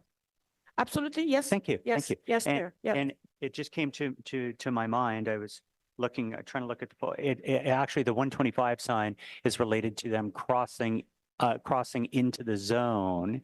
Now, would that be considered, I think this is where we can actually really change things because, I see some OC vehicles parked in there. They're not the fare inspectors. They're the people doing the great work in the stations, but they're walking right by them. Can we not modify the dangers of crossing the transit because they are not only crossing transit, which is a 125 fine, it's 260 the second, I guess that's the question. When do we determine it's fare evasion? The second they step into an area that is not gated, because there is no gate, so I guess I don't know how you do that. Can we not change it to say, you enter this area, it's a $260 fine, it's fare evasion? Je réponds en français parce que celui-là, c'est technique. I'll answer in Alors, French because this is technical. So what, excuse me. Media, if you want to put on your earpieces. Mm. I'd just like to give a second. Well, I think it's fair to media, Riley, to ensure that they have an understanding of the situation. Yeah, Okay, thank you. let's let Renee answer. Thank you. Merci, Chair. So, le $125, c'est So les gens qui $125 is for people going in zones dedicated for buses, and it is dangerous. So from the outset, it's not a question of fare revision, but it's a question of danger for their security. They could be hit by a bus because that's a section reserved for buses. And of course, people will go towards that zone because they don't want to pay. So because once you are in that zone, you don't have to pay. It's the non-paying zone. So the $125 is something that we implemented instead of the $260. That's for when you're not paying. You're already in the bus, and the province tells us that the fine is $260, and we send that to the province, and the province collects all the money. And as I said earlier in English, we will be able to receive part of that money, and we're very happy about that. Who under you is in charge of the fare inspectors again? It's under Dwayne Duquette, who's the chief, acting chief safety officer. So the special constable unit and the training and the regulation department are under this the chief safety officer. Wonderful. And I'll have further questions on that later on as well, but I'll do it in the way of an inquiry because I guess my colleague feels I have to get quoted. I don't know what kind of comment that was, Mr. Chair, but again, this is your committee. Thank you very much for that. I appreciate that. Okay, Councillor Lowe. Thank you, Chair. It's encouraging to, first of all, I'm glad I never achieved anything great at OC because otherwise you would have made me stand up there as well. And that would have been nerve-wracking for me. So the current practice is the information about the real-time information and the improvements in showing canceled trips is very encouraging because it does sort of let people know that what's going on. The current practice, I believe, is that the trip basically disappears on text and on the TISs, on the transit information screens at the stations if the trip is canceled. So I guess now is the change now the trip will still be there and there's like a strike through or something? I think Rawa is here. Rawa is the best to explain that. Sorry to put you on the spot, Rawa. This is what happened when we were good. Hi, good morning. Yeah, so the TIS screens that are being installed on the line 2 for now will be integrated with GTFS RT. And that's what allows displaying cancel trips. So you saw that our 560 SMS system that was also integrated with our new GTFS real-time feed and so is able to show canceled trips, and our transit app does as well. So as we progress in our TIS project, we plan to take the line 1 TISs and migrate them over. So it's coming, but for now, the line 2 TISs will very soon show that as well. And these will include the TISs at the bus termini as well? Yeah. Okay. I would suggest that part of like whatever communications we do for that is that we manage some public expectations, because sometimes trips get canceled on the spot. Sometimes trips get canceled midway, and it still won't show. It'll still stay on the screen as 4 minutes away for 40 minutes, right? So that's a little suggestion that I'll just sort of throw out there. My second question is about the minibus procurement for paratransport. I saw the photo of the bus. It looks great. We're getting 92 minibuses, if I recall from the presentation. Do those 92 minibuses include the 10 for on-demand, or is the 10 for on-demand on top of that?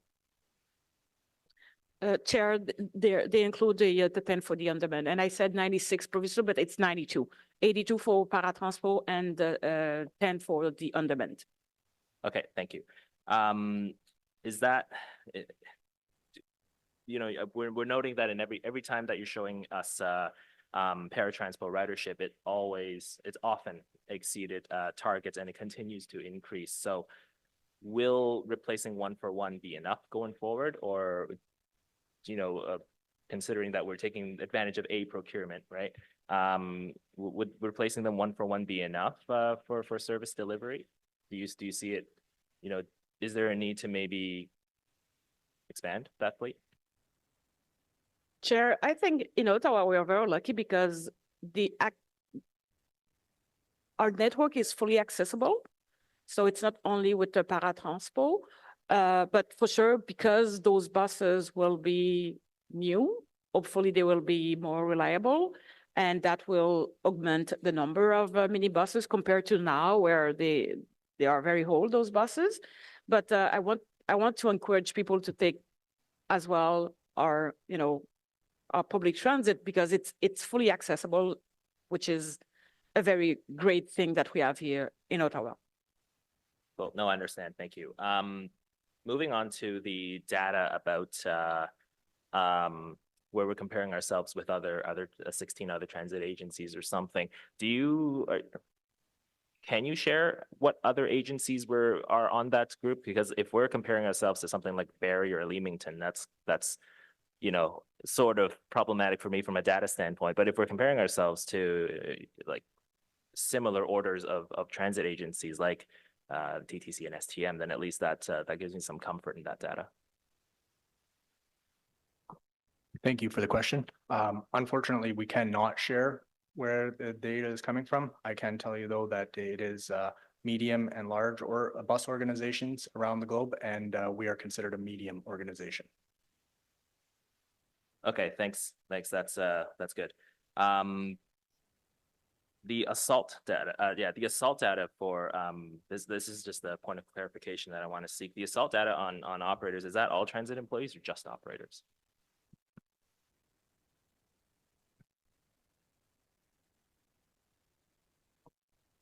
Chair, I think it's just operators, but we can verify, but it's just operators, yes, during the service.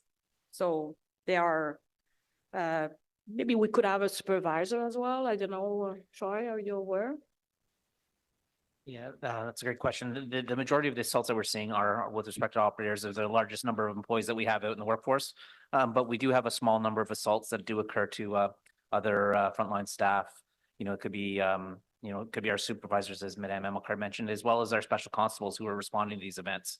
But the vast majority are operators, bus and rail operators. Okay, no, that's understandable. Would questions about line 2 testing be in order, considering it was an item? I'll see. It was, yeah. Yeah. It was in the slides. An item in the slide. You can ask, Okay. yes. Line 2 testing, the first 2 days of information is great. 98.3, that's I think one trip short of 98.5 and 99.4%, right? That's good. Are there any sort of specific information about like other issues that may have come up that necessarily don't affect the schedule, right? Let's say it's a certain spot on the tracks, for example. Let's say it's a certain spot on the tracks that trains are rolling over that's causing some issues. Has anything like that been identified yet, or? Richard?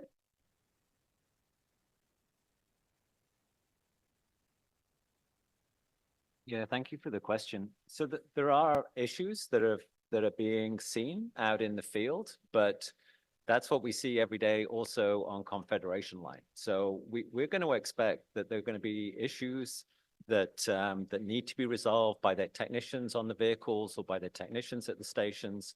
And so that's the process that is occurring during trial running, is the process that will continue once we're in service. You know, we were very committed to reporting back as part of the trial running daily reports on those events that impacted the ability to achieve our on-time performance in relation to departures beyond 30 seconds. And so that's, you know, we're very much focused on that. That was our commitment, and that's what we continue to do every day.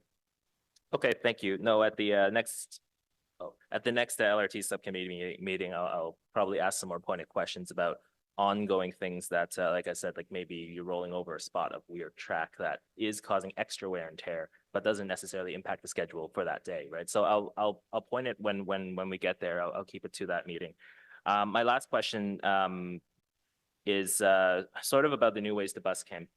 Is about the communications for the New Ways to Bus campaign. In the slide that had the phase 1, phase 2, phase 3 communications, phase 3 is changes to street info. But we, you know, most of us in our communities have seen the new bus stop signs that have been wrapped that were installed since August. Were they installed in August because at some point there was a thought that new network would deploy in like September or October? Because from what I see is you've sent teams out there to install these bus stop signs, wrap them, and then you're gonna have to send them back out to unwrap them and remove the old signs. Like sometimes my thinking is, well, not sometimes, my thinking is that, you know, this is not first of all, optically, to tie it in with the whole budget thing that went on over in August, optically, it's not a good look. And then second, it's just, I don't see it as the best use of those resources. Can you maybe sort of go over because last time I asked that, you just ended up giving me timelines, but can you sort of go over the logic of sending that team out there twice and maybe a third time now to redo those wraps? Thank you very much for the question. First, we have tried to plan as best as we can the launch of the Trilum line, but we have said many times here that we will not launch anything if we are not ready to do so. I think it was May 31st when we had a subcommittee LRT. We thought probably end of August, and we didn't commit to year because I didn't want to take any risk. But we thought at that time that probably at the end of August, we could be ready to open the lines. And the last thing that I wanted to deal with is we can, but because we haven't implemented New Ways to Bus everywhere, we will not go. That would be ridiculous. So we took the decision. This is my department, and under my leadership, I take this responsibility fully and I respect it. And it was the right one to get ready. So when we would take the decision, we would be ready to do. And it was also the plan to communicate to people, because as you know, we have a pole, we have the current stop, and we hide the other one. So 2 weeks before to launch, we would remove and say this end, let's say April 17, this will begin April 18. So it's a part of the equation for the customers. And now we just set the date, which is great because that will give to the communications team the sufficient time to communicate, and to make sure that our customers will hear somewhere that, hey, this is coming, and we will not under rush situation. So this is great for that, for April. But at that time, when we took the decision, it because we thought that we could be there this fall for sure. Thank you. I appreciate that the accountability and you sort of saying that you made the right decision. That's your job, and I appreciate the accountability there. But I'm thinking back to 2011 when we did the major route optimizations. Back then, what we did was what well, I wasn't here, but what OC did was, you fixed little plastic things, cheap little plastic things underneath existing bus signs that say, hey, these big changes are coming up, check your route. That seemed like a much more reasonable campaign than sending teams out to replace bus stop signs twice, possibly 3 times to rewrap them. But that's just perhaps something to consider, or maybe tightening up that timeline and starting it at trail running, right? When trail running for the East End extension starts, perhaps that's when we can start replacing the bus stop signs. So, optically, and then even just from the resource, in my mind, the resource use standpoint, it's I unfortunately don't agree with your decision, but I do respect that that was your decision to make. However, that's just my feedback for that. I'll come back on the list, so I don't hold up all the time. Thanks. Chair, if I may, because it's important to bring that, to do what we have done, we needed 10 weeks. It's not an easy job. It's not a quick job. And we wanted to make sure that we do it properly. Can you imagine if we mix 2 stops? So it was the right decision to do so. Councillor Carr. Thank you very much. First of all, I don't normally bring ward issues to this governance table, but I do want to thank Renee and Pat for helping me resolve an issue that we're working on with the proposed new ways to bus. It was causing a lot of strife in my community. Very happy that a change will be made. I just have a couple questions on the presentation. They should be very quick questions. I'm going to ask my first one in French. So Councillor Tierney, do you want to put your headset on? Okay. Absolutely. Perfect. It's just a continuation of Councillor Lowe. Get your quote.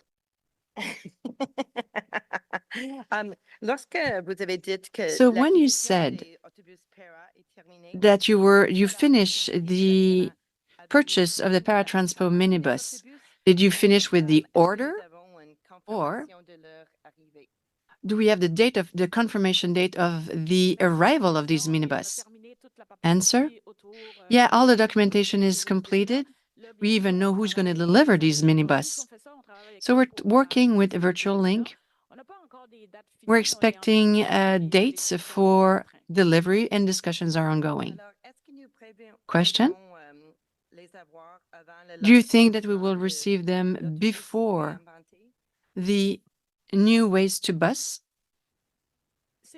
Answer: there's no link with new ways to bus.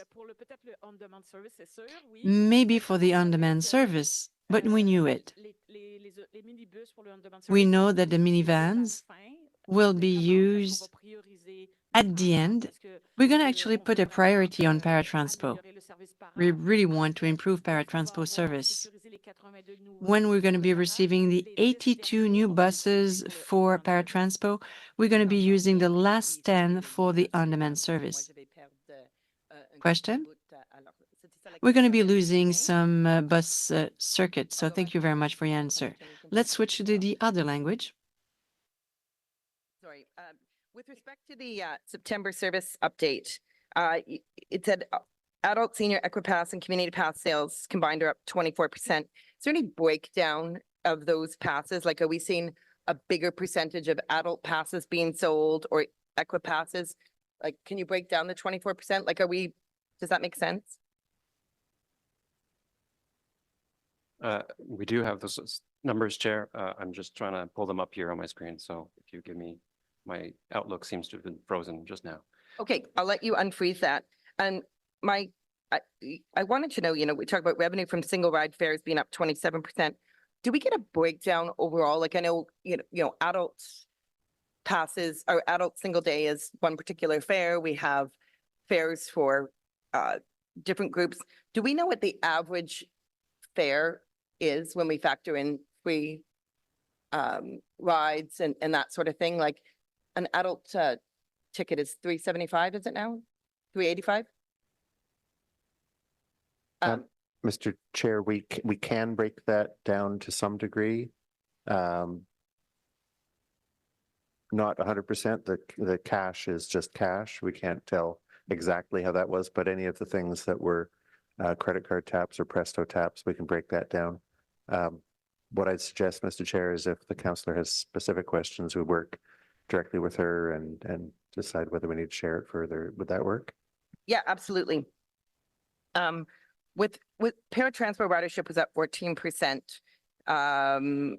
September ridership, has it been up consistently this calendar year? Do we know? This is correct. Yes. Okay, thank you very much. And with respect to the new ways to bus, the delay to spring, do we see, and perhaps this was asked earlier, any of the impacts, any of the changes that were proposed in order to route local routes to some of the newer stations? Do we see any impacts to delaying the launch of new ways to bus in that some of the proposed buses were to take people to these new stations? And would there be any service adjustments that could be made if in the interim while we wait for the launch of new ways to bus? Mr. Chair, we have a few route changes that will come into effect when lines 2 and 4 open. And that will allow people primarily in Riverside South and the east part of Barrhaven to have very easy access to Limebank Station. North of Leitrim Station, north of South Keys Station, there's already a lot of bus routes connecting to line 2. But it will take until new ways to bus till we can reroute all the routes to take full advantage of the capacity and speed of the new lines. Okay, thanks. Like one of my colleagues mentioned, I think it was you, Councillor Tierney, about the recruitment, 828 new bus operator trainees. That's amazing. Do we know how many have left in the same time though? Like, what is our net that we're up overall? Chair, I don't have this info, but we can have it definitely. Yeah, we can bring it at the next TC.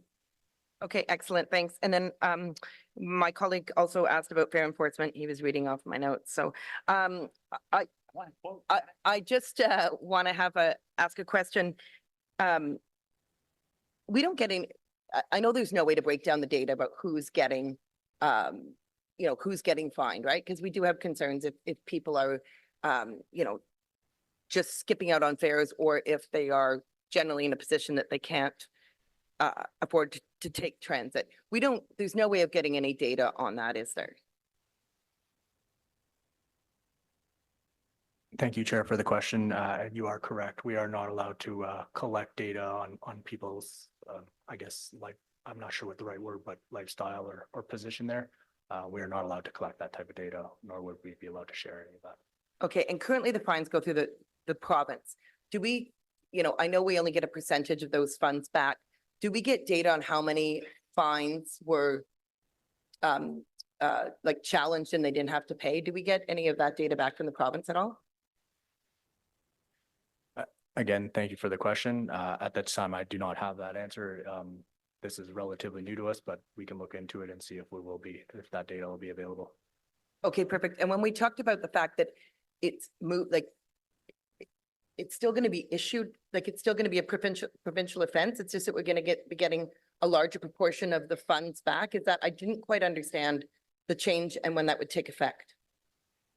Chair, this is correct. So actually when we give a ticket, that goes to the province, and it's the province responsibility to make sure that you pay your ticket, and then we will have a reimbursement from the province directly to Transpo. This is brand new, and this is a good news because by having this money back, we will be able to have more inspectors and try to reduce, not eliminate, but reduce for sure the fare evasion.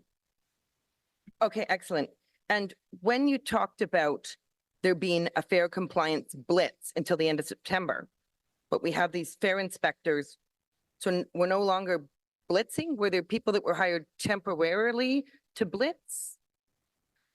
So normally we have 4 inspectors that are, they are permanent employees under the SCU's folks. And because the bus drivers and the union have reported to us that a lot of people don't pay. So we have decided to make a blitz we started to work on that, I think it was last spring. So we had to hire temporary people. We had to train them. And with the results after the blitz, we have taken the decision to continue because we see that that added a lot of value to do so, because we have to stop this hemorrhage for sure. Okay, thank you. And then just one question on that, I was just curious when it's got the results, 15 warnings and 904 provincial offense notices. Why would you get a warning? Is it discretion of the fair inspector? Thank you for the question, Chair. There may be some that are at the discretion of the fair inspector, but predominantly the warnings are based on age. Based on what? Age. Youths. Okay, so the younger, okay. So, but is there an element of discretion, like, There is an element. if of discretion. somebody is using a train for shelter, and is in a bad position, there is discretion being utilized? Again, thank you for the question, Chair, and you are correct. Yes, there is an element of discretion and exactly what you were indicating. There's not a lot of point in issuing a ticket to somebody that we will know will not receive it. We try to employ other means to solve those issues. Okay, perfect. I appreciate that, and I'm glad that that is in process. Thank you. I'll leave it there for today. Okay, Councillor Leeper. Thank you. And thanks for Councillor Carr for asking about the net increase on the basis of the hiring. I'd be very interested in seeing that number as well. It's an impressive number to hire, but I'd be interested in knowing what the net increase is. A couple of quick questions arising from the presentation. Sorry, I've lost the presentation. We used to get a slide indicating why trips were undelivered. There was a breakdown between maintenance issues, traffic issues, and driver issues. Do you have those numbers available for the most recent period? I don't have the percentages available here, but we do can say that, in September, the trips that were not delivered were mostly due to general traffic issues and mechanical issues. Those would be the bulk of the issues that we're facing. Could we start getting that number again? I found it very helpful to be able to talk to residents. The other stat we got was like a top 3 canceled route. Do you know what those top routes were that saw canceled trips? Again, I don't have the numbers right in front of me, Chair, but we can bring those back. Thanks. I'm wondering, can you start including that in the presentation as well? Because I'll just keep asking about it each meeting if it's not in there. If I may, we used to report those, but we had a number of KPIs, and we're just trying to bring a summary instead of everything. But if I'm not mistaken, those numbers, we will report them 4 times a year. So what you're asking today, would you like to have them monthly, even if we will report them quarterly? Just to, we don't want to be here for one day, because 200 pages. We have a lot of job to do, as you know. And if we can bring that to your attention 4 times per year, that will be helpful for us as well.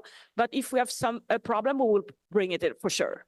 The undelivered trips stat and the reasons for that is something like I'm interested in keeping track of in as close to real time as possible. We've seen this tension in the city as the feds have mandated a new level of return to office, which is creating congestion, which is slowing down your service, which is reducing the number of people who want to get onto the bus, who get into their cars, creating increased congestion, and so on and so forth.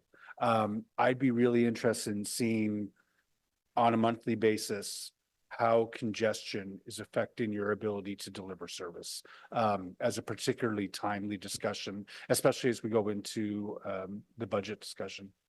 Top 3 routes. It's just nice to be able to say they're all in Riley's Road. Sorry. Love you. Love you, man.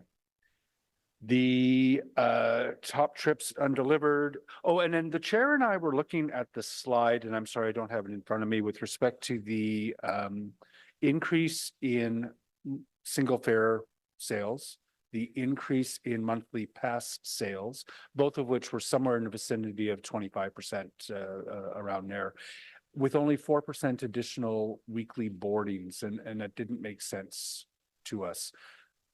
Should weekly boardings not be a little more similar to the sales numbers? They're right. Thank you for the question, Chair.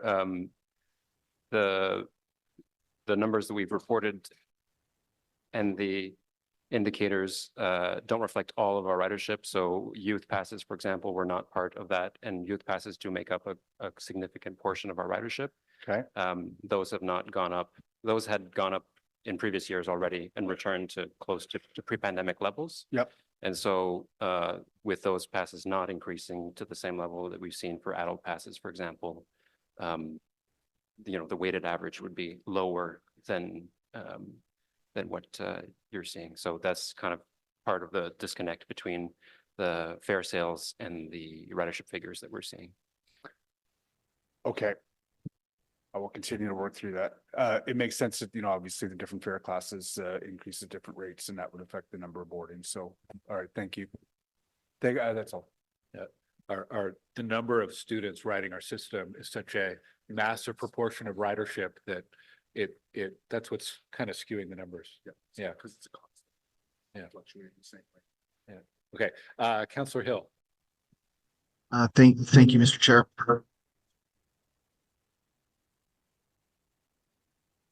I know the staff have been working hard on with OSTA as a result of some of the challenges we're having with them and with getting kids to schools and such. Specific to me, there was a catchment area change affecting St. Mother Teresa's High School, and that has shifted a lot of the transit and busing requirements for a lot of the students there. I know that your team have been working hard on this, but it's a source of frustration in the community that we haven't gotten that fixed just yet. Can staff provide any further details or a start state for that new service? Merci, monsieur.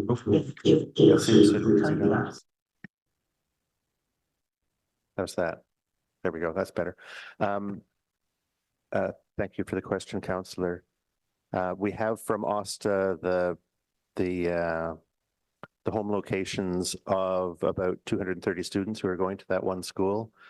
This was a late request to us that came to us in August after we'd already prepared the September schedules. But we've planned some bus routes that we'd be able to use to move those couple of hundred customers to school in the morning and back home in the afternoons. Based on our current schedules, we found that we would need to add 5 more buses to our service every day over the number that we do right now. So our fleet maintenance team, along with the other work that you've heard about, is working on changing the arrangements to try to get 5 more buses on the road every day from the same fleet that we have. As you know, we have enough operators to drive those buses. We just have to find a way to produce those buses reliably every morning so there's not an impact on overall system reliability.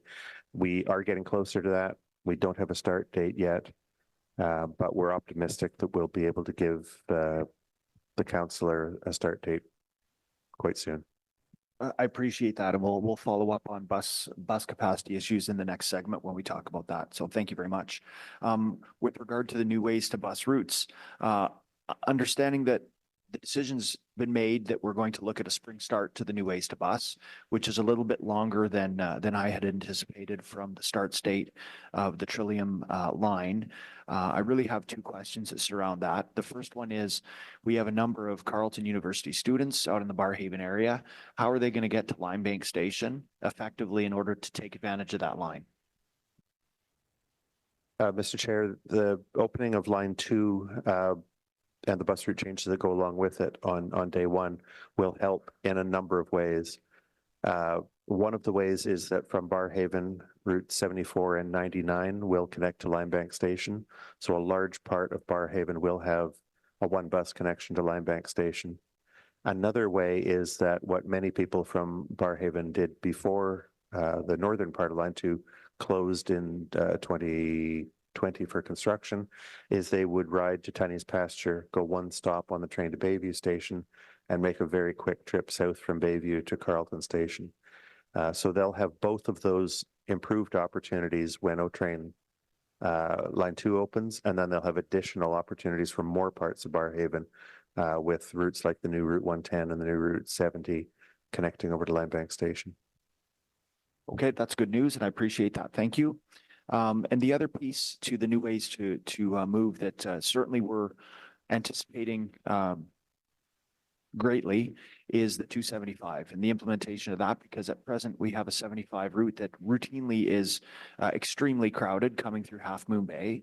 And it's not just a volume issue, it's also an issue of reach, because we have a lot of these new sprawled out subdivisions out on the edges of the community that will be much better served when we have that complement of a 275 plus the 75, as opposed to the current operations of just the 75. So I guess my question would be, do we need to wait until April to get the 275 laid on? And if that's the case, is there scope to increase some of the capacity of the 75s that are currently in service? Because we do have a significant uptick since the start of September on that line.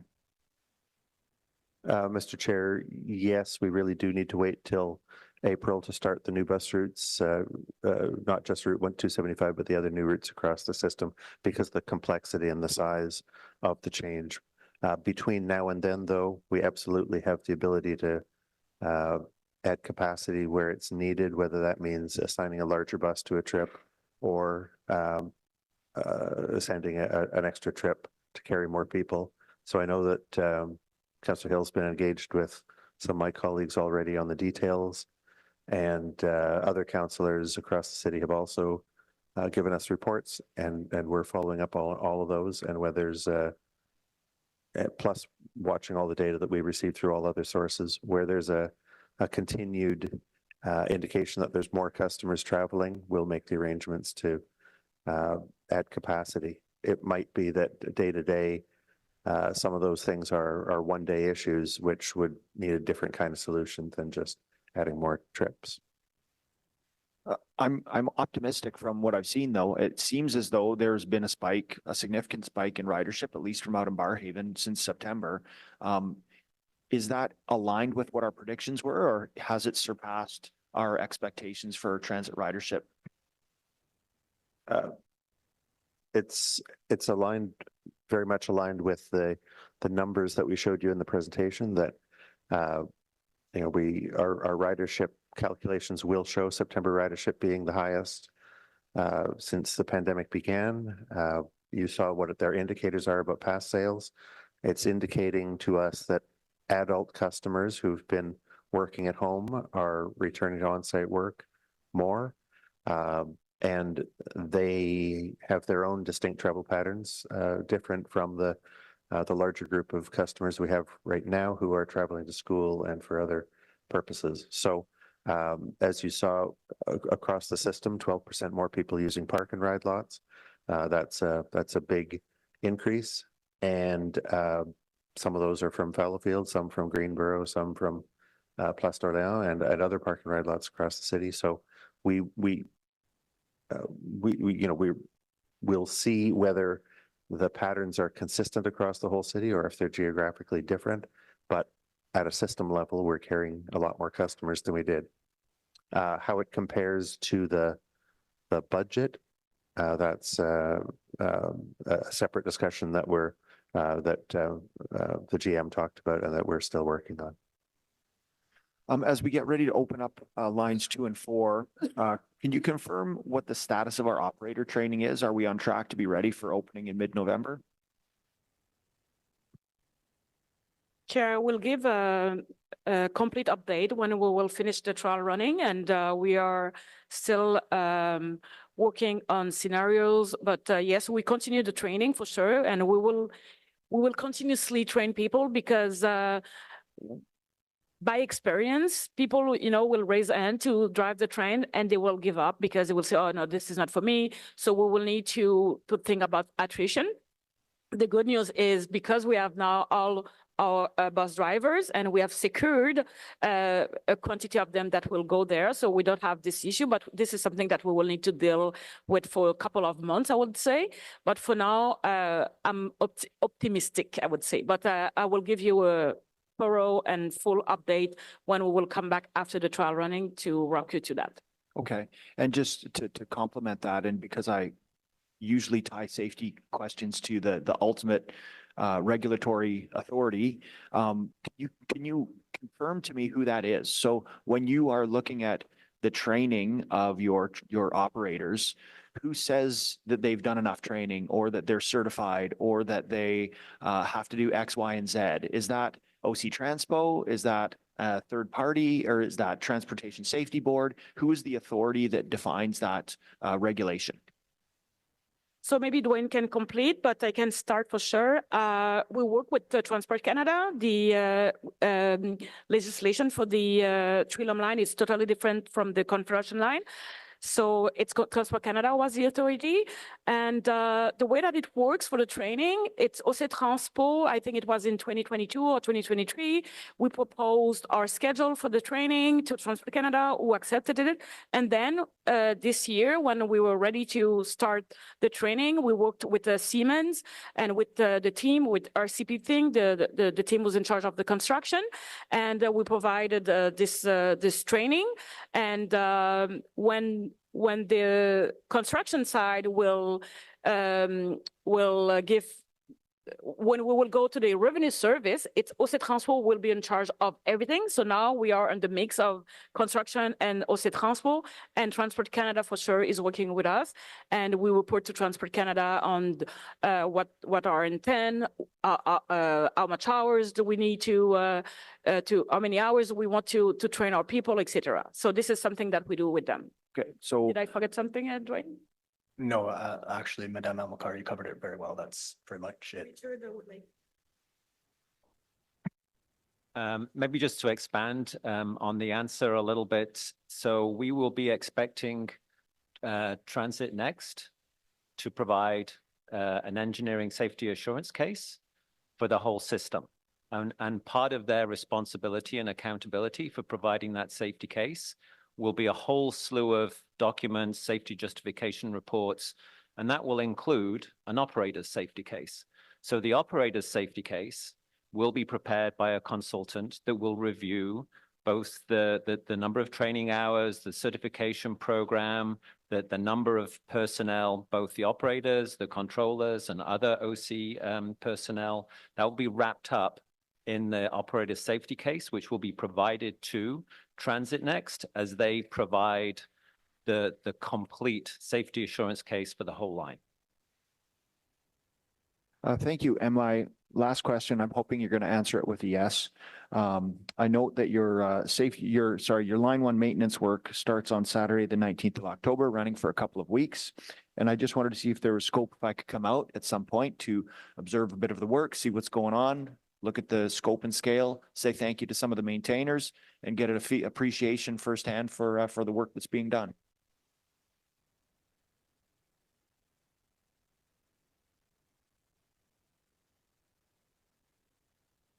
Chair, I will say no.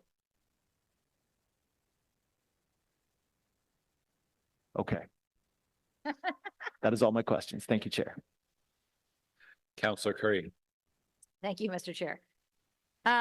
So in our service review working groups, we talked a little bit about how, obviously here we talk about how not having enough bus drivers is a problem for many reasons, but in that working group meeting, we talked about how not having enough bus drivers means there's an excessive amount of overtime. So now that we have enough drivers, do you imagine that, and are you already seeing that overtime costs have reduced and potentially to the point where even though we have more drivers, we have lower costs? This is a great question. So the way that it works, for sure, the more we have bus drivers, less we should rely on overtime. But it's not as simple that that it is, because we will all the time we'll need to rely on overtime, specifically with the operations, because sometimes you need someone on the spot. So the person was maybe in the lobby, it's too late. So it's better to to ask someone who's driving the bus and to just continue for another ride, etc. So we will rely on overtime, but definitely because now we have our numbers, we should reduce this overtime significantly. Wonderful. That's what I wanted to hear. Okay, now it's my self-serving comment. So the new ways to bus, so we delay it to April, fine. But how about for a particular area, let's say in Canada North, that has never had a bus ever? Arcadia, as I may say at every single meeting, whether it applies or not. For Arcadia, is it not possible to add in a route now because they've never had a route? Like how I understand from Councillor Hill's comment that it's complex, but they've never had a route in this area at all. So do we really have to wait till April is my question. Mr. Chair, with the complexity and size of the service changes that are coming up as part of New Ways to Bus, I'm afraid, yes, we'll have to wait till it all goes in together. Okay, I wasn't happy with that question. The other one, but it could balance out. My last question is the route review that we just did was pretty significant. We had a consultant. When we add more LRT lines, will it require, and I mean, Mr. Scrimger indicated we'll add more in, but will it require as extensive a route review with a consultant and everything else as we add more LRT routes?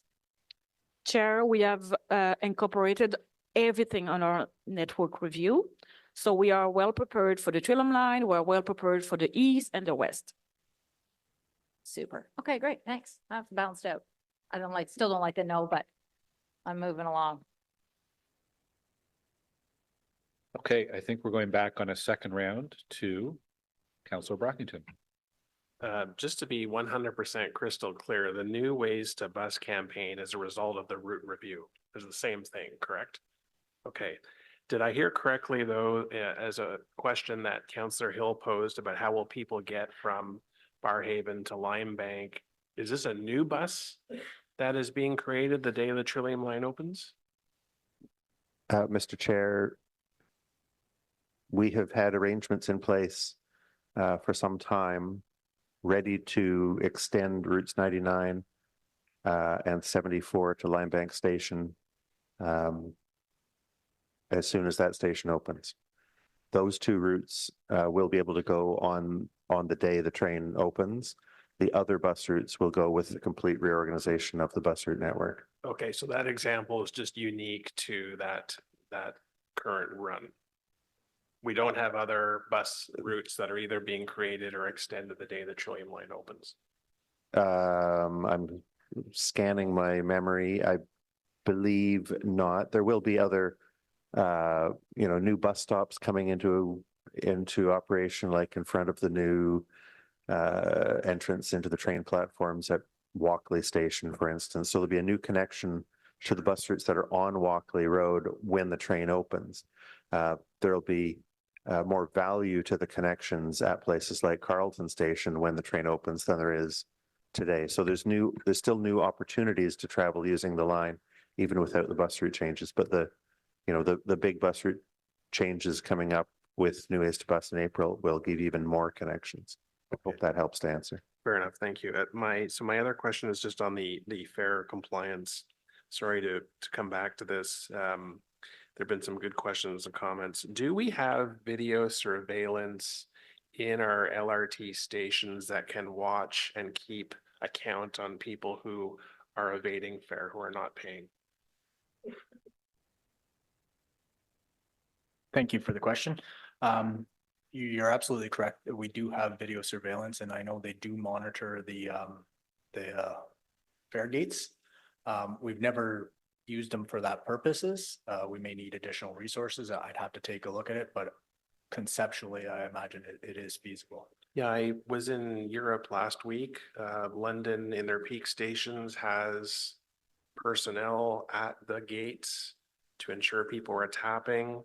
Other jurisdictions I visited where there's no staff, it's constant fare evasion. People just piggybacking, trying to cram as many people in as possible. Obviously, our resources are limited. We have a finite amount of staff. So I asked my surveillance question, because if you know, like when I'm at Rideau Station, I'm just hanging out, waiting for someone. All I see is continuous fare evasion. And this argument from some that the poorest of the poor are the fare evaders, this is not true. These are people who have just gone shopping, who have spent significant amount of money, who are well-dressed, evading fare because they can get away with it. They don't want to pay. And so if we know that there are certain stations where fare evasion is constant and we have a limited supply of fare enforcement officers, then perhaps we can use what we already have, the technology, to determine where to deploy them. But I think if you see an officer standing there right at the fare gates, that in itself is a deterrent to evade fare. And like I said, in high volume stations in other jurisdictions, I've seen even in Toronto, when I'm down there with AMO taking the subway, you've got staff there monitoring that people tap. So anyway, former Councillor Meehan raised questions in the past about fare compliance. OC Transpo really has not been able to give an accurate answer about the extent of fare evasion. I think it's significant how much fare revenue we're losing, but I appreciate the campaign that has happened. I appreciate the campaign that will continue. And just to borrow what Councillor Lowe told me, just the fact that people are more aware that fare evasion officers are on the system and out there is something at the back of your head. I go, oh, they could be on the route this time. I need to tap. So anyway, thanks, Chair. Dwayne? Thank you. Thank you, Chair. I just wanted to mention, though, that the tactics that you've discussed are actually employed with our fare evasion, our fare enforcement officers right now. We regularly deploy them at various stations at those gates. You're absolutely correct. Sometimes it's just their presence that is required. I'd also like to note that Madame Almokar has asked us to continue to work on this problem, and we'll take your suggestion into account to use our constables. Also, if I could, I did receive some data from your previous question that I can answer right now, if you're okay with that. In 2023, of the occurrences, 66 were assaults. 12 of them required OPS to attend. There's two main reasons that OPS would attend. One would be a capacity issue with our special constable units if they are attending other significant items. And then the other would be if it's an escalating nature of the assault. Not necessarily an injury, something a little bit higher degree than that, weapons or that nature. Toronto did an audit of their fare evasion. And I believe the number they came up with was it costs them $124 million a year in Toronto, or 12% of their budget. So we're a different system. There's different variables, but it's significant. Yeah. Councillor Lowe. Thanks, Chair. I stepped out for a little bit because I had to, but so I apologize if this question is already asked. The interim changes that I think Pat had mentioned, that'll sort of bus changes that'll happen when line 2 opens with routes 99 and 74. I'm glad to hear that I'm glad to hear that there will be some sort of bus service in the interim. You had mentioned that things were built into provision for that. Can you sort of can you expand on that for me? Like, is this extra layup time? With the 74, I guess like it's easier because that's the end of the route, but with the 99, that's the middle of the route, and then you have some trips that go to Herdman during peak. So, can you expand on those provisions a little bit for me? Sure. Mr. Chair, if we try to cast our mind back to May 2023, we brought a presentation to the Light Rail Subcommittee at that time to show how bus routes would be adapted to connect with line 2, and we showed these changes, how service to the airport would replace Route 97, how service along the corridor of line 2 would replace part of Route 99, and would replace also the current line 2 replacement bus. After We gave that presentation. We conducted the route review and developed the whole new ways to bus, which largely, built on that, but supplanted it as well. Since it will take until April 2025 for new ways to bus to come into effect, we have the other original plan, which has been possible all along because of scheduling extra time into the schedules of Route 74 and 99. Now, as the councillor says, for Route 74, right now, they're just waiting extra time at Riverview Station. And we'll be able to use that time to extend those buses over to Limebank Station. For Route 99, there is extra time in the schedule, but because the extension of Limebank Station is the middle of the route, when we bring that into effect, there will be, it will delay the start times after the little detour. So for anyone going east out of Riverside South, not much of an effect. It will just get you to South Keys Station a few minutes later by bus than it would today. For people going west from places along Spratt towards Barhaven, they'd be picked up a little bit later because the bus will have gone to Limebank Station before it comes back to the corner of Limebank and Spratt. Okay, great. Appreciate the details and honestly looking forward to it. There are a lot of very excited residents in both sides of Barhaven, sorry, that are looking forward to this easier trip to get to South Keys, Carleton, Carling, etc. I want to circle back to a bit of the fare enforcement question again. The topic, sorry.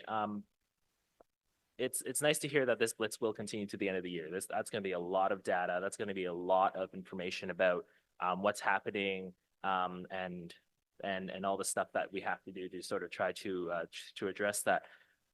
Will we get like at a 2025 Transit Commission meeting, will we sort of get a nice little report that says, this is what we observed, this is what we might need, these are our future strategies for fare enforcement, and even down to things about like how tickets are addressed after. Like recently, for example, we shifted our ASE to our automated speed enforcement tickets to administrative penalties rather than tying up the court system. Like all sorts of strategies like that. Will we sort of get something like that in early 2025 after the blitz is done?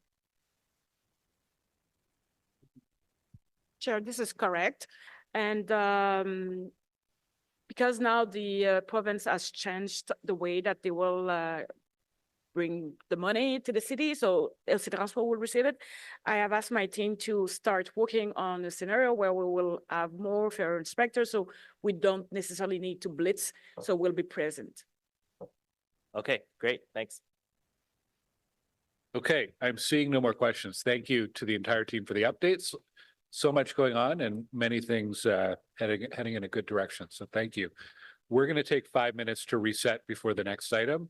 So we will try to be quick. So let's be back. We'll restart it just before noon. Thank you.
I'm here as well, Chair.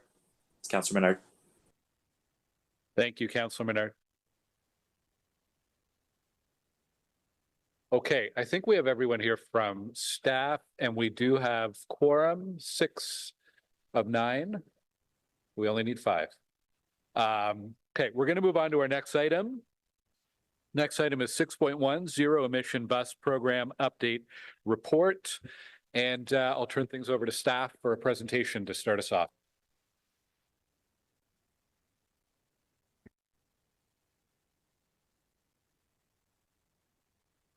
Bonjour, Monsieur le Président et membres de la Commission du Transport. Hello, everyone. My name is Daniel Binel. I'm responsible of the four-wheel program. Today, we would like to present you an update on the zero-emission bus program. Positive progress we continue to make towards transitioning our fleet of buses from diesel to electric. And I believe we have a short video to start.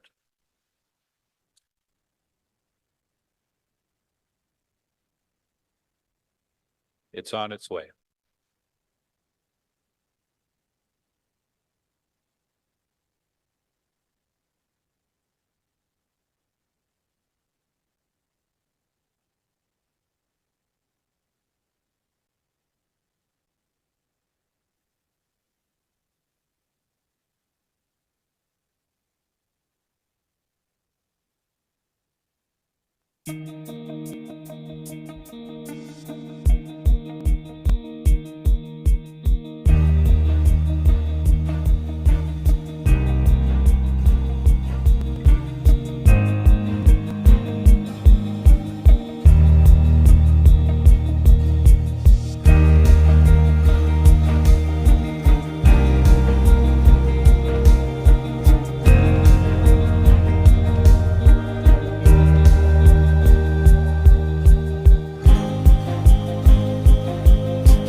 Okay, if we could just bring up the presentation, please. The next slide, please. In previous updates, we spoke about the successful pilot project, which showed the battery electric buses can successfully operate here in our city. Since introduced into service in early 2022, our electric buses have accumulated over 350,000 kilometers. They've also proven reliable with a mean distance between failure of 6,200 kilometers. The MDBF is an industry standard that compares the number of failures that result in a bus being out of service against the number of kilometers. Next slide, please. Safety of top of mind for my team and everybody at OC Transpo. To ensure the safety of our operations, we are following the hazard and risk hierarchy of controls per the Canadian Health and Occupational Health and Safety. This layered approach ensures the utmost safety of our staff, public, and our asset to eliminate or reduce hazards. They include things like having a vehicle battery thermal management system, upgrading our fire suppression system, minimizing the number of buses per charging zones, having proper safety procedures, PPE for our staff. We have also set up a fire safety working group with representation from IWSD, OFS, building code to review all areas of the program, and are in discussions with other transit agencies, industry experts, associations like OPTA, UITP, and will be undertaking an independent peer review of the program. I will now pass it over to Matt. Thank you, Dan. Next slide, please. So I'm Matt Knight. I'm the manager of design and construction facilities and infrastructure services, and my team has the pleasure of overseeing and delivering the infrastructure for the zero emission bus program. This slide here shows the multiple civil infrastructure projects occurring at the Saint Laurent complex. The work consists of retrofits to the existing north and south garages, including the aforementioned sprinkler upgrades, structural support for charging infrastructure, dedicated electrical bus maintenance bays, and construction of a new garage for parking and charging of the 80 40-foot buses. Matthew, can I just ask you to bring the mic a little bit closer? Sorry, thank you. I have experts here, thank you. Civil infrastructure work is proceeding on schedule, and the first phase of the south garage retrofits reached substantial completion just recently. Next slide, please. As expected, there are significant electrical upgrades to be completed at the Saint Laurent complex to support the program. These can be divided into three parts. First, off-site, we require additional power to the complex. To that end, the city has signed an offer to connect with Hydro Ottawa for the construction of a permanent off-site substation and interim power supply to the complex. Second, on-site substation and distribution is required to get the power to the buildings. Currently, this is in design with long lead equipment being procured in advance. Finally, charging infrastructure, so transformers, switchgear, chargers, and pantographs have been procured for the first tranche of buses and are presently being installed in the south garage. Equipment required for the rest of the fleet will also be procured in advance. We are taking a phased approach to the infrastructure delivery, and as each phase of the civil work is completed, electrical work begins in that location. Now I'll hand off to Rayua for an update on IT changes.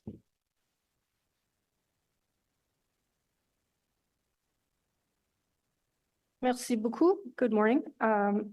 Nous passons maintenant au sujet des systèmes Let's informatiques. go back now to the IT system within our project. We're going to have to update many of our software. We need some specific functions to manage the electric buses. I'll talk briefly about the IT work plan in the context of the ZEB program. We use several specialized software applications to deliver transit service, and these have been primarily designed around diesel buses. Some software that we have wasn't built to store e-bus information and doesn't have capabilities or functionality around e-buses. So early in the ZEB program, we did a full software review of our solutions to find gaps so that we can be ready for the e-buses. 3 of our main software solutions will require upgrades. The first is the HASTA software, which is our planning and scheduling system. This is the one that we use for building the transit service schedule and defining work assignments for bus operators. The current version of HASTAS is unable to incorporate parameters like e-bus range or charge times to build the highly optimized work schedule that it does. Currently, so for the short term, manual input would be required by staff to identify trips that are suitable for e-buses. This is not obviously sustainable once the fleet starts to grow in size.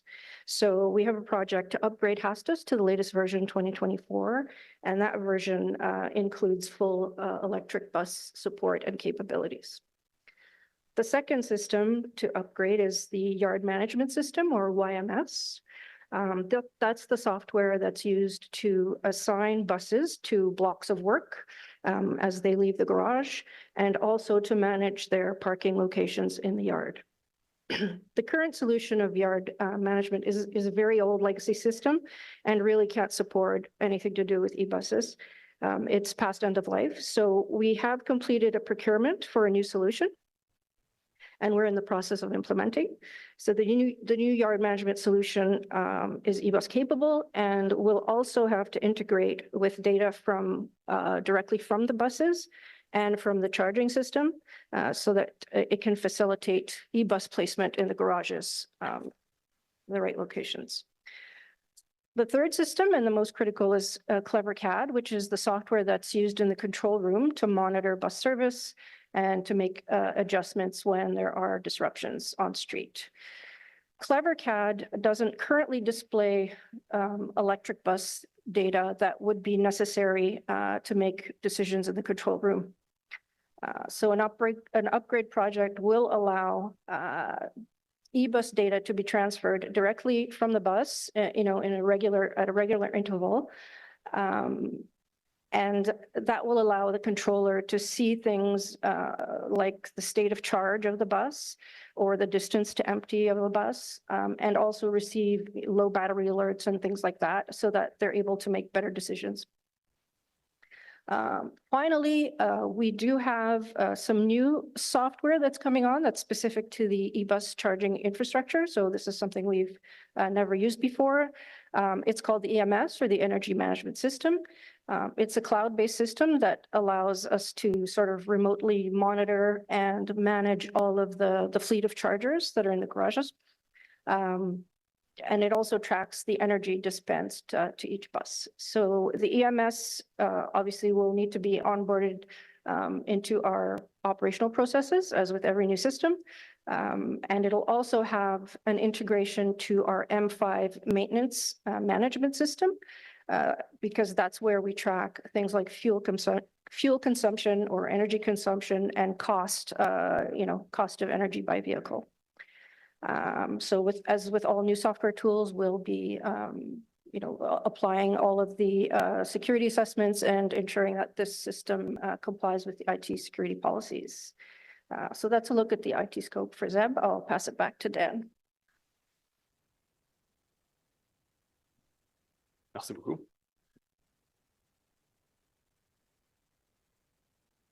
Training is a key component of the electric bus program, and we are building upon the foundation of the pilot project, which we have already provided training to 55% of the operators and a various level of training to 28% of the maintenance staff. Training and development for the maintenance team is job specific and ongoing to align with the onboarding of additional buses. In addition, we currently have and will continue to have on-site support from bus manufacturers, and the electrical infrastructure will be supported by Enviri and the charging equipment manufacturer. Next slide, please.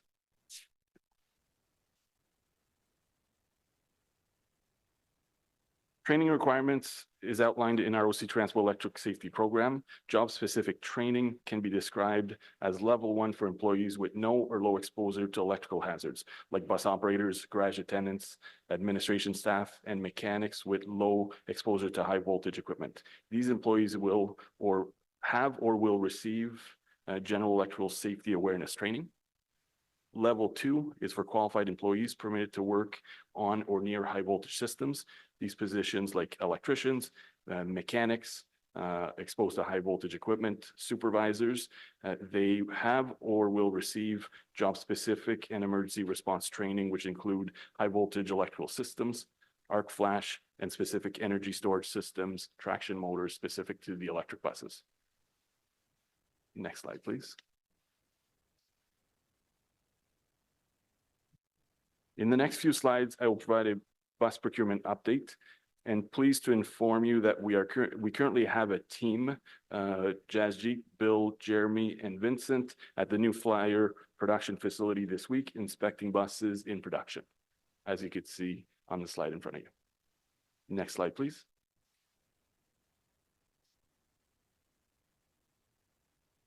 New Flyer buses are currently in production, with the first scheduled to arrive in Ottawa at the end of October. New Flyer has informed us of a 4 to 8 week delay, impacting 16 of the 22 buses originally scheduled for Q4 2024 that will now arrive in Q1 of 2025. And Nova buses are still on schedule and entering production in November and scheduled for delivery in Q1 of 2025. Next slide, please.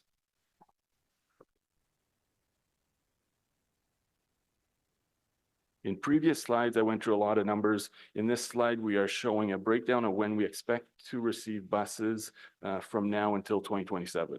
We have also moved to an all 40-foot electric bus procurement for the 350 buses. due to only having one bus manufacturer of 60-foot buses in Canada, limited improvement on battery range, no testing of high-capacity electric buses completed in Ottawa. The overall impact of this decision has been mitigated by a shift of high-capacity service ratio from 40% to 15%, which aligns with ridership in O-train extensions. I will now pass it over to Rami. Thank you, Dan. Good morning. Bonjour. I wanted to provide an update in response to questions raised at previous Transit Commission meetings regarding our contingency plan to balance the age of our current fleet with the timelines for bringing new e-buses. We committed to providing more information, so today I'd like to provide a quick update on the contingency plans that we have been exploring. Our goal in this process is to find a cost-effective means of maintaining the capacity of the fleet while we manage the delivery timelines for our zero-emission buses. At this time, we have three potential options. Option A, purchase new diesel buses. Currently, there's only one manufacturer available to us that can provide diesel articulated buses with deliveries not expected until Q4 2026 at the earliest. Q4 2026. Option B, purchase used diesel articulated buses, which our team is currently exploring. We have identified potentially suitable buses with stainless steel structures that have undergone midlife refurbishment. This option, if feasible, will allow us to acquire some number of used buses that require little to no refurbishment that we can use for an additional 5 to 6 years and would be more reliable than the worst buses we have in our fleet today. All three options have their advantages and disadvantages. Buying new buses moves us away from achieving our goal of 100% zero-emission buses in our fleet by 2036. Buying used buses is a less expensive option and would have less of an impact on our overall transition timelines, but this option is contingent on the availability and the conditions of these buses. Fully refurbishing our own will put more strain on our resources, which we want to keep focused on the day-to-day operation, as our articulated buses are made of steel and will need full structural refurbishment, which will take time. We continue to explore and assess our options to ensure we always provide a safe and reliable service for our customers. Today, I just wanted to give you a brief update on our progress. However, we will bring a more detailed report for your consideration at the budget recommendation. Cela conclut notre présentation. Nous serions heureux de répondre. Now I'm ready to answer your question. Okay, thank you very much. Right to questions for staff. Councillor Hill, you're up first. Thank you. In the report, you note that there's not been improvement in the feasibility of high-capacity electric buses. What is the current range of the high-capacity electric bus models that you've reviewed, and how does that compare to 40-foot electric buses or high-capacity diesel buses?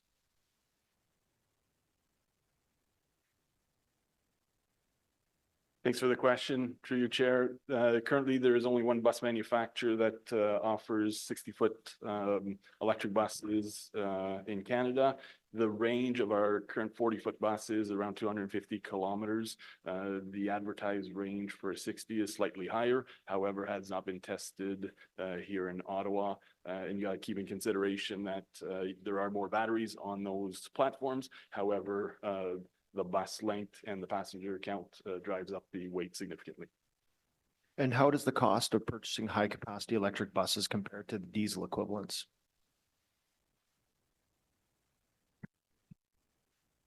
Chair, we don't want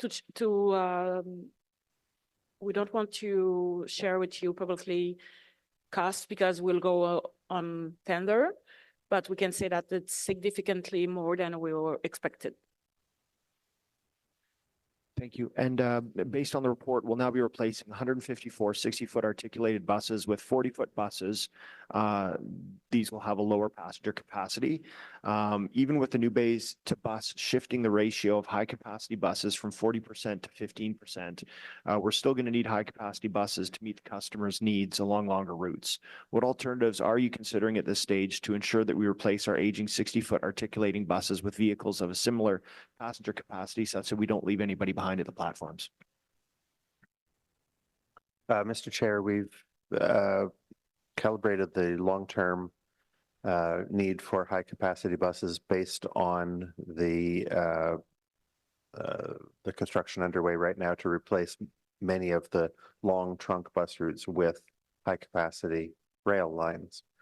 Most bus routes across the city will become shorter feeder routes into their nearest O train station, and therefore the number of high capacity buses required declines dramatically with the completion of the stage 2 work.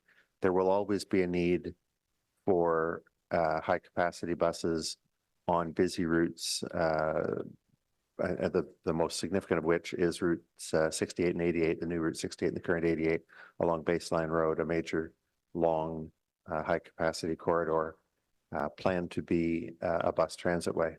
So the trains are replacing the much of the purpose that high capacity buses are now used for. And so there should not be any shortage of capacity on any routes with this change from high capacity 60 and double deck buses to 40-foot buses.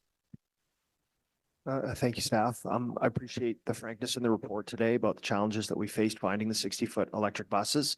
And I recall back to when council decided to purchase the electric buses, we included direction to keep council apprised of the process of procurement as we review these new pieces of technology and to be prepared for what we talked about with regard to off-ramps or other options if we ran into significant challenges. With that in mind, I'd like to introduce a direction in the same spirit so that the commission can remain informed of the efforts to review alternatives to replacing our aging articulated buses. Let me just make that bigger for me so I can read it. Thank you. The direction being that transit services staff be directed to provide an update to Transit Commission in Q1 of 2025 on the work to date to evaluate the feasibility of purchasing additional diesel high capacity buses to supplement phase 1 of the zero emissions bus program. Staff willing to accept that direction? Yes, Chair. Okay, thank you.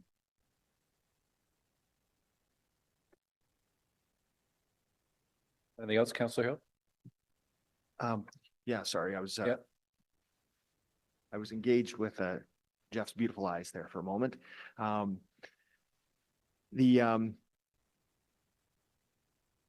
In the report that you provided in March on the topic, we identified the initial 26 electric buses would be delivered to the city in December of this year. We're expecting the buses now to be delivered in March of 25.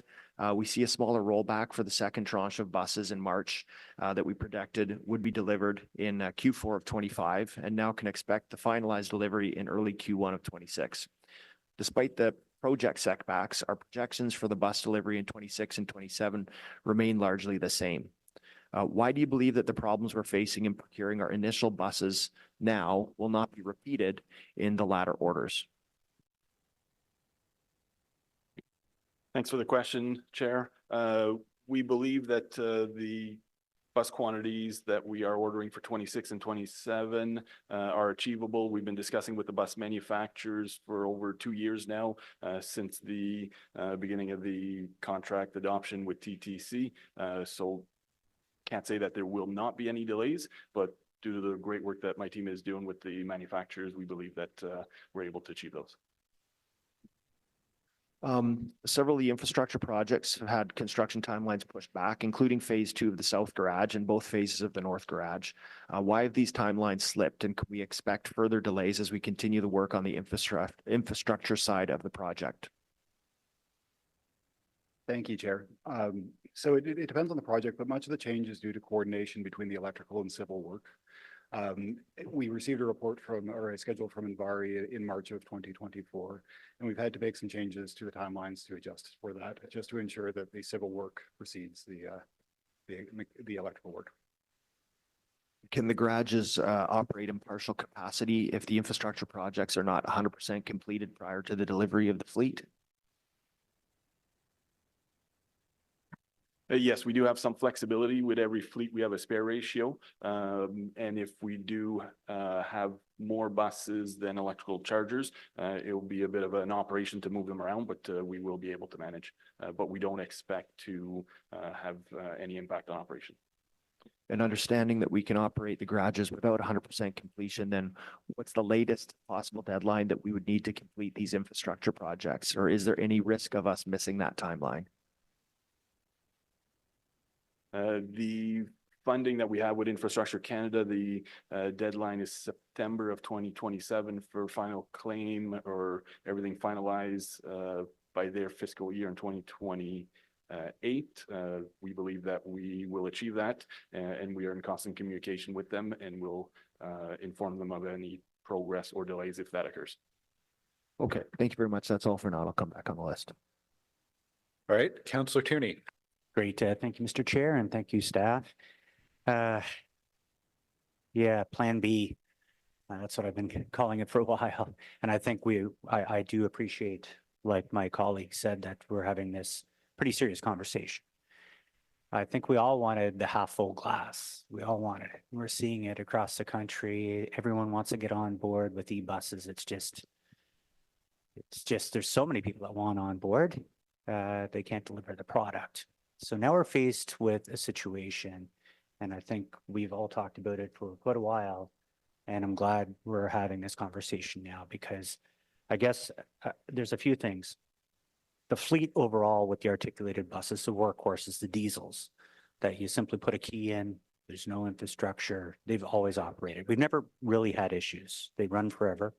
Life expectancy based on conversations I've had with other municipalities that to use is a very similar fleet is about 12 to 15 years.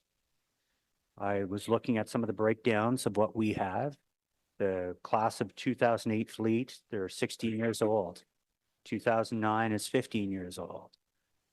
The 10s and the 11s, 13, 14 years old. And then we went and endeavored into the double-decker world to deal with high capacity. And we know what's happening with those when it comes to they're on the hoist more than they're on the roads. When it comes to some of the other look, I'm proud of some of the work we've done in the past. We got rid of buses that require you to step up. All our buses back in my first term, we decided to get rid of those and have ramps. There's a lot of good decisions. I think we've tried to endeavor on other things like the hybrid buses, which actually ended up burning more fuel than actually what a regular bus would do. We all want that vision. We want it to happen.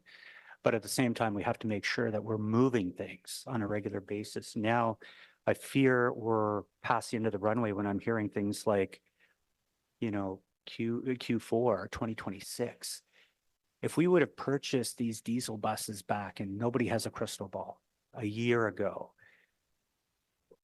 would we have been in a better place? And I'm only asking because we see Edmonton, they're an $82 million lawsuit. They've ditched the electric. They're trying to buy as many diesel. Everyone's racing back to diesel because the leading edge, unfortunately, is not there to be able to deliver right now. Would we have saved a lot more money back then if we would have purchased some articulated diesel buses, knowing that the Alexander Dennis double deckers are done? If I'm wrong on that, please let me know.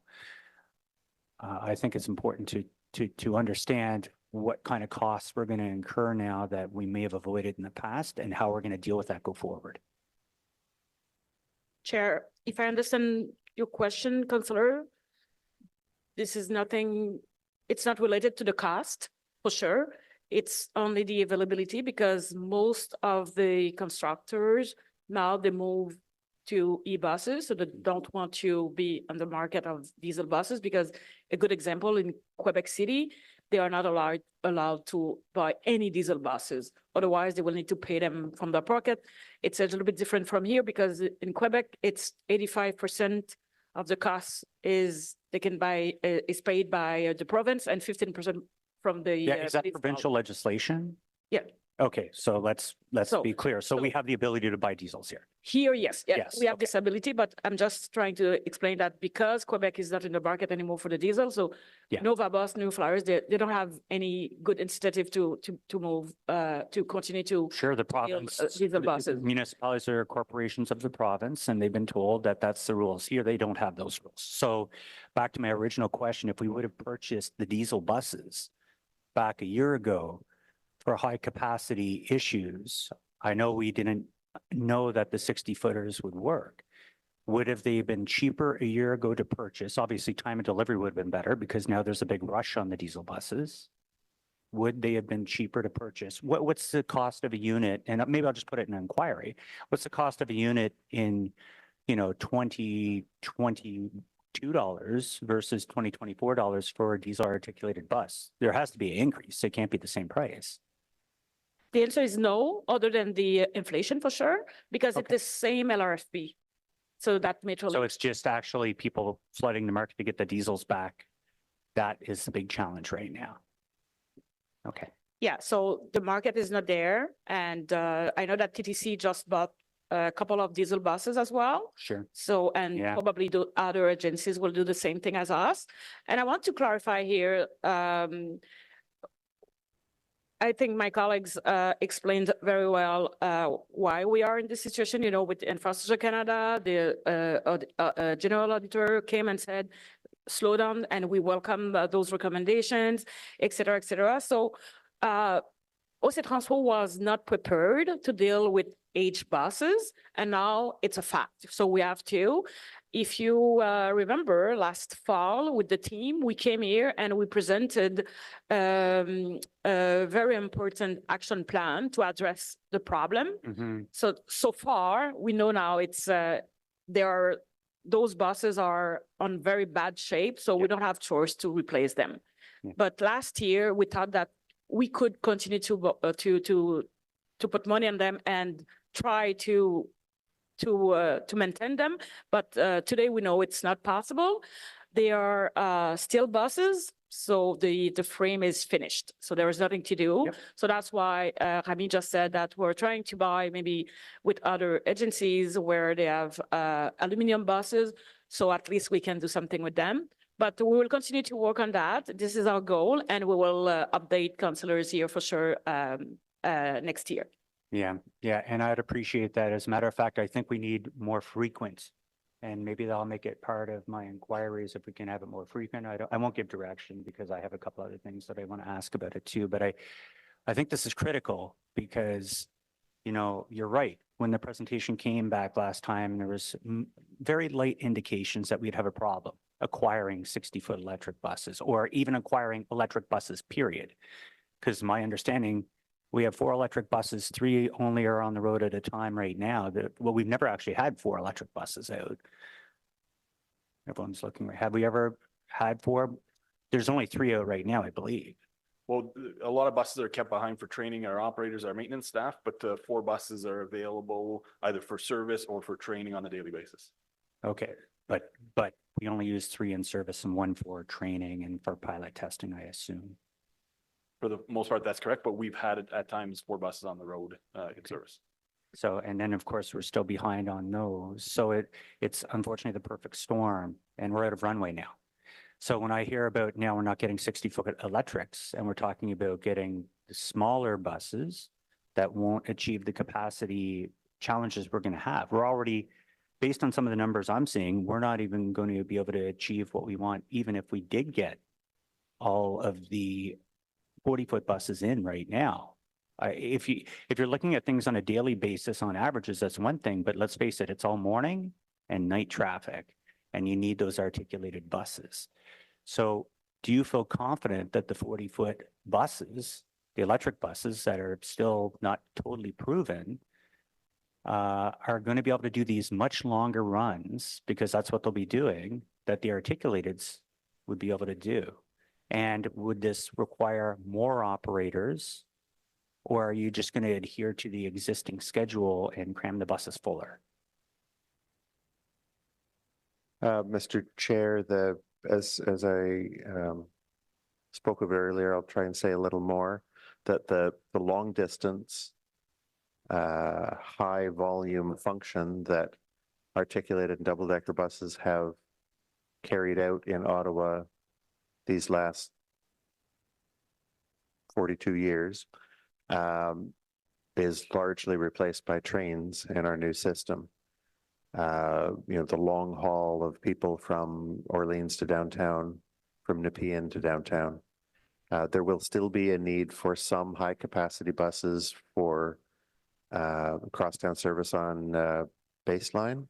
There will still be a need for high capacity buses for some of the longer feeder routes into Algonquin Station, Moody Station from Barrhaven and from Canada during rush hours. But east of downtown, in downtown, most of the service can be provided best for customers by using 40-foot buses. Thank you. And I'm only asking that because I see a lot of routes that are now much longer, but they're going to be more dependable. And I agree with that. I think, you know, the 24 is a prime example. That is a long route now. So I asked about diesel buses, and maybe I'll put it in inquiry, but is there any other options? A hybrid, it's a bit of a, it's not what we were sold a bill of goods on, but are they more accessible to purchase than the diesel 60-footers? I'm just trying to look for options here, just knowing like I hear a game plan. We're going to go out and try to find some used buses. I don't know where to find them. And I like more certainty, which is what we haven't been dealing with up till now. So is there any other fossil fuel based technology vehicle that can be purchased quickly and easily that we can offset until we get to full electric? Thanks for the question, through your chair. The issue with the bus manufacturers and the lead time up, up to 2 years or buying buses is not the technology, either electric, diesel, CNG, hybrid. It's really the capacity and them to add more, production out of their facilities. What they've seen is an uptake in production because of Proterra going out of business. So one of the bus manufacturers now out of the market. Nova is transitioning to a fully electric manufacturer. So that just puts challenges on whoever's remaining in the market. Okay, fair enough. I might have some further questions, but I do want to thank you for being forthright coming forward on this. And I hope to have more frequent. As of now, though, we don't have any orders for anything used or new from a 60-foot perspective that is not electric, correct? That's correct, but we are looking at our options as Rami indicated. And how quickly can you execute that? Does it require anything from a vote perspective? Or is this something that's within the delegated authority to go ahead and make that purchase, notify? I think that's important too, is to notify us immediately. I don't think anyone would begrudge if you went out and found a deal on buses tomorrow and said, we just got to get these things. You don't want to miss that opportunity. Is that something you're prepared to do? Chair, we have the authority to do what we can do. So we'll come back to you as soon as possible. Okay, thank you. Councillor Lowe. Thanks very much. In some previous transit commission meetings, I talked about a more steady state of procurement instead of buying very large orders at once. And I'm glad that there's been encouraging information and answers on that we are buying smaller orders, but more frequently, year to year or something like that. Because right now, our situation is we are paying the price of those huge orders from the early and mid 2000s, right? Where we have 90 barrels left that are 18, 19, 20 years old. We have articulated buses that are going to be approaching that age soon as well. And these are large orders of 300 something buses each that we're going to deal with. And when you don't, you can never foresee things like the pandemic and supply chain issues, but this stuff has to be still a level of preparedness that we have to take. And those large orders, we took advantage of discounts, but there was a short-sightedness that's putting us in the current situation now. Have there been any discussions? Can you sort of elaborate on those discussions that you've had with the manufacturer about the lead times? Because even I appreciate like some of the comments about like thinking about other fuel propulsions, and I am favorable towards that too. Like if we look at diesel, if we look at LNG, CNG, RNG, that's what it's called, RNG, diesel electric hybrids or whatever, right?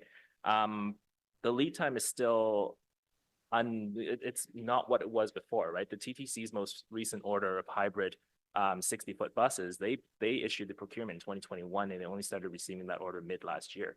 So, these lead times are industry wide and we're feeling the effects too.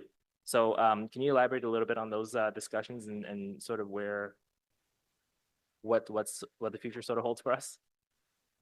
Yeah, I think, thanks for the question. I think it's just, the pandemic didn't help. A lot of transit agencies slowed down, not sure where ridership was. Now everybody's ramping back up. The manufacturers can't keep up with the productions. The lead times that we're seeing is anywhere between 18 months to 24 months is what we're being informed. And you gotta keep in mind that that only gets locked in once they have a purchase order. So you need to go through your procurement. We need to have the funding in place before that. So there is a significant lead time required for ordering new buses.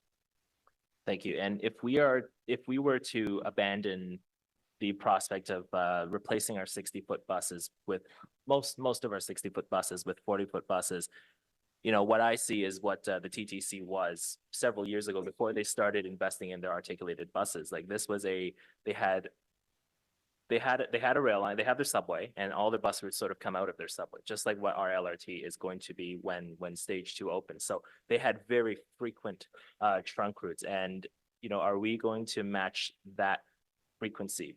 Because what I see out of this is baseline station in the future.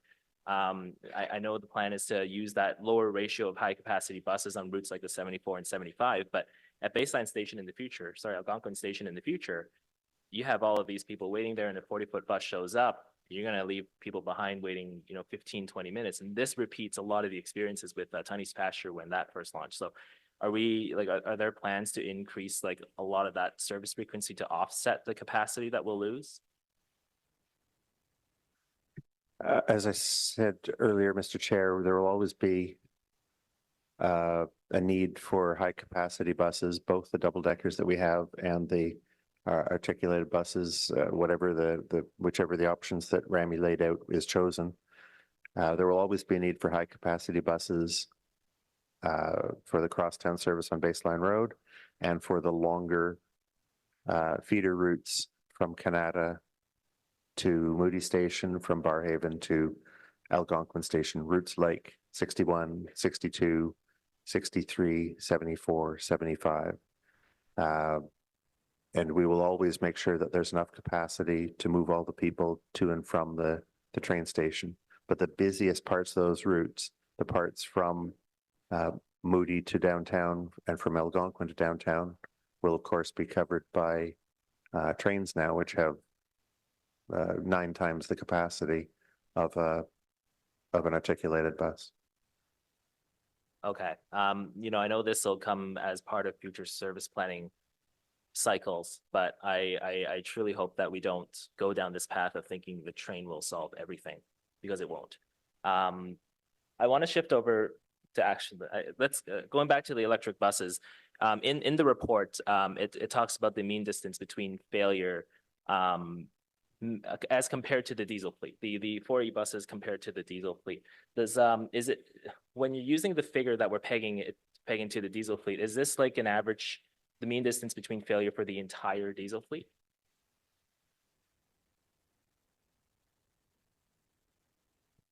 Thanks for the question. Yes, that's correct. So we're putting it against the average of all the diesels that we have in the fleet. So this includes the diesel buses that are 20, 18, 19 years old, that are on the hoist a lot more, right? Do you have that data sort of separated out a little bit? Like what's the mean distance between failure for our Nova buses? Thanks for the question. Yes, we have that information. The Nova buses are around 14,000.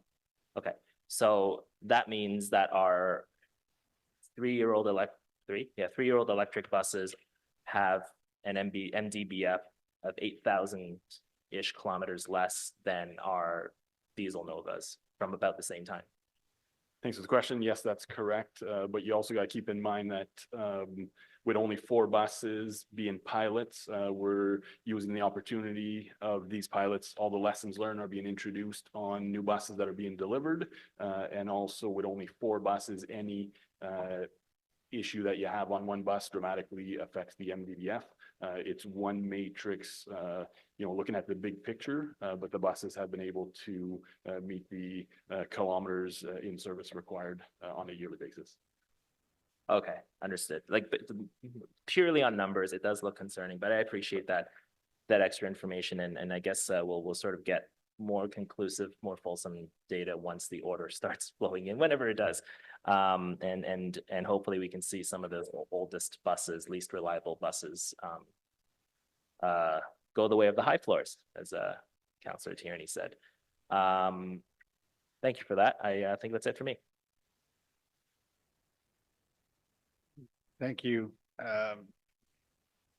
While I am very, very keen to electrify the fleet, it is critical, even more critical to me that we have capacity in the system at any given point. So the procurement of high capacity buses is of significant interest to me. Councillor Hill has directed, and I believe you took it as direction, to report back to us in Q1 2025 with that procurement. That would give you until March 30, how many days are in March 31st, to report back. Can you do that more quickly? What is the timing for your decision? Chair, definitely we could try in December, but that will take a lot of time. But we have already started to have discussion around that. But as soon as we will have an update, we will bring it here for sure. Yeah, I would just, it terrifies me to think, especially as ridership appears to be coming back, that we would have any prolonged period when capacity issues are a disincentive to using transit. Of the currently available fleet, how much is high capacity buses? So I guess that's our ticks and any double deckers remaining. Mr. Chair, it's about 60%. So we have about 352 articulated buses and 78 double deckers. It's a little bit more than 60. Sorry, of our entire fleet though, with the 40 footers included, how much, what is the proportion of high capacity buses? Pardon me, with the 40 footers? You mean the articulated and the double deckers? Yeah, so we have a current diesel fleet. That's right. Right? Some of that fleet is 40 footers and then some of it is higher capacity buses. That's right. What is that ratio? Can I help you with me? Let's, can you answer Pat for me, please? I can answer generically. Remy has the exact numbers. It's a little over half of our total fleet is high capacity buses. Remy just said it was about 60%, and I'm inclined to agree with that, though I don't have the exact numbers. So a little over half of our current diesel fleet is high capacity. The plan was to go to 40%. That plan to go to 40%, was that developed with an understanding of the different capacity needs once LRT is open? Mr. Chair, that plan, that part of the budget, that part of the long-term capital budget was based on the train lines being open and no global pandemic having occurred. Okay.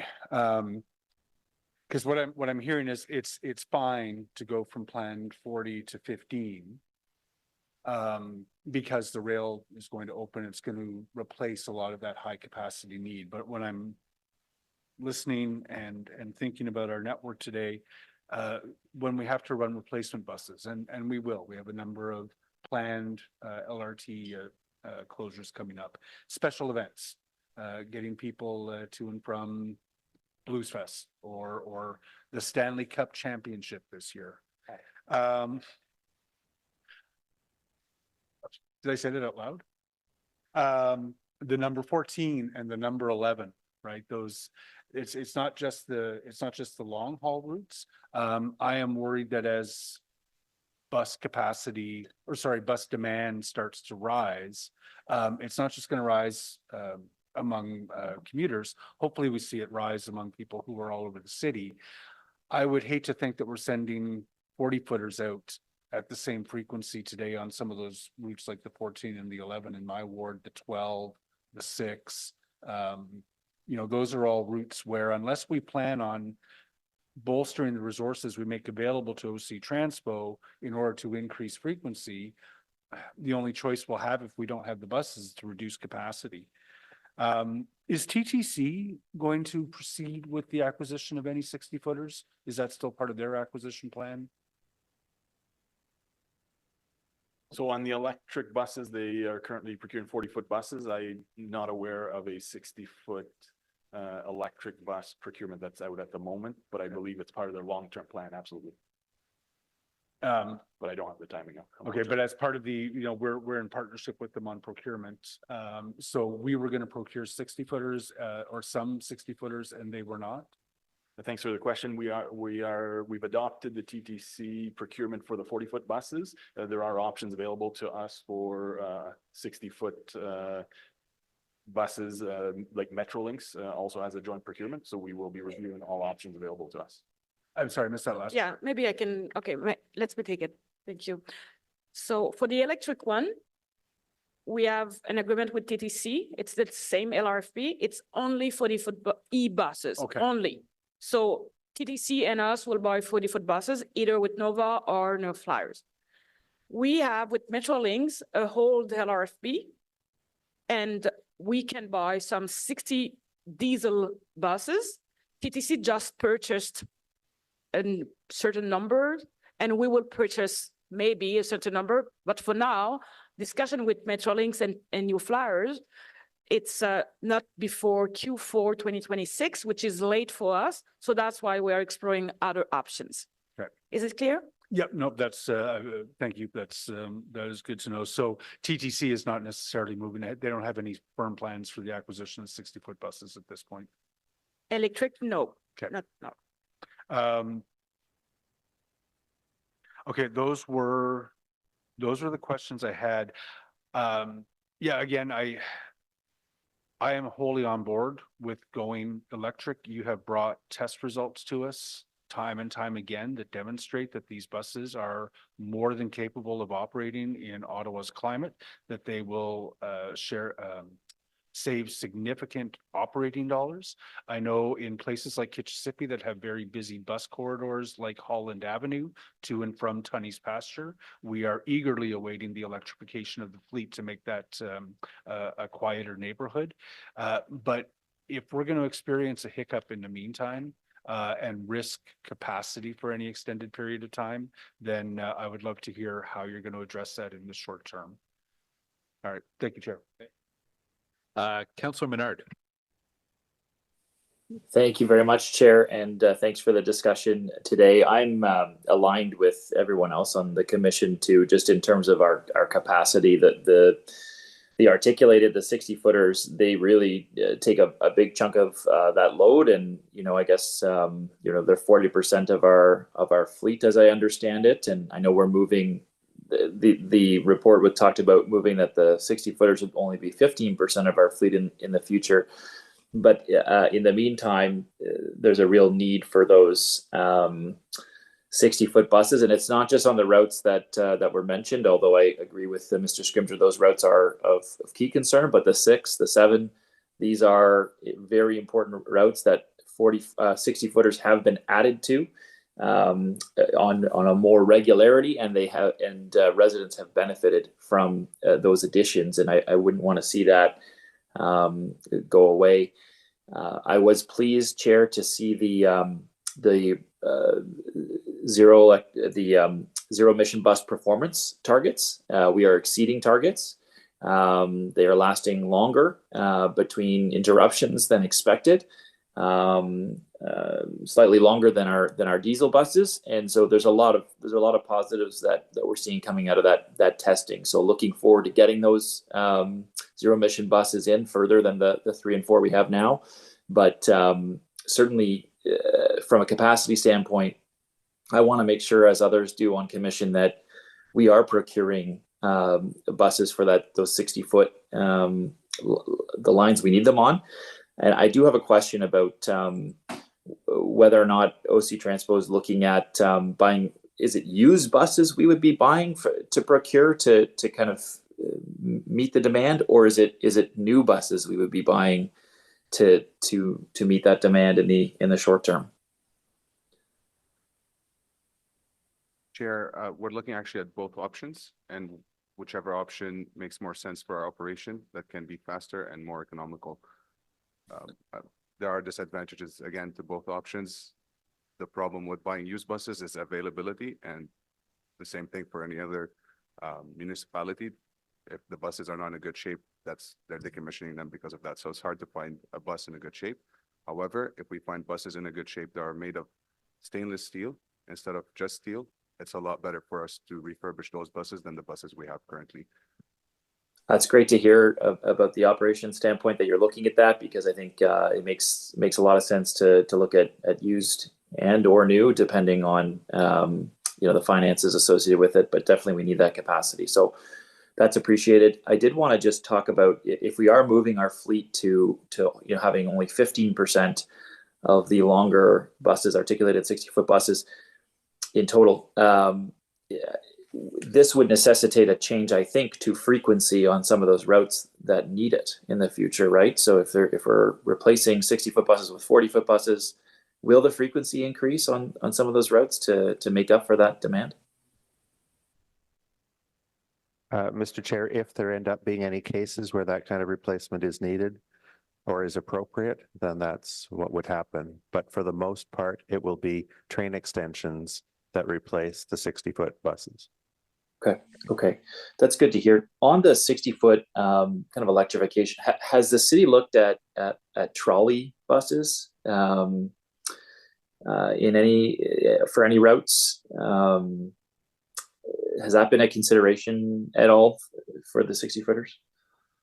Mr. Chair, there was a very detailed technology review brought to the last term of council that led to council's direction to look into battery electric buses.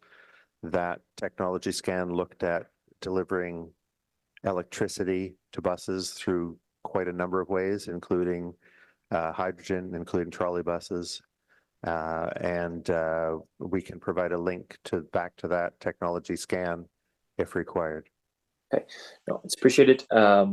Just want to make sure we're meeting that demand with the capacity necessary for those routes that have those 60-footers. So thanks everybody for the conversation and to staff for the answers. Okay, Councillor Hill, round two. Thank you, Mr. Chair. Just a question to follow up on brakes. In the March 24 report, you noted the issue with the end-of-life brake sensors failing prematurely, which was resolved by removing and replacing the system. In 24, you noted issues with the ABS sensors and the brake chambers. Are any of these separate issues with the braking system connected with each other?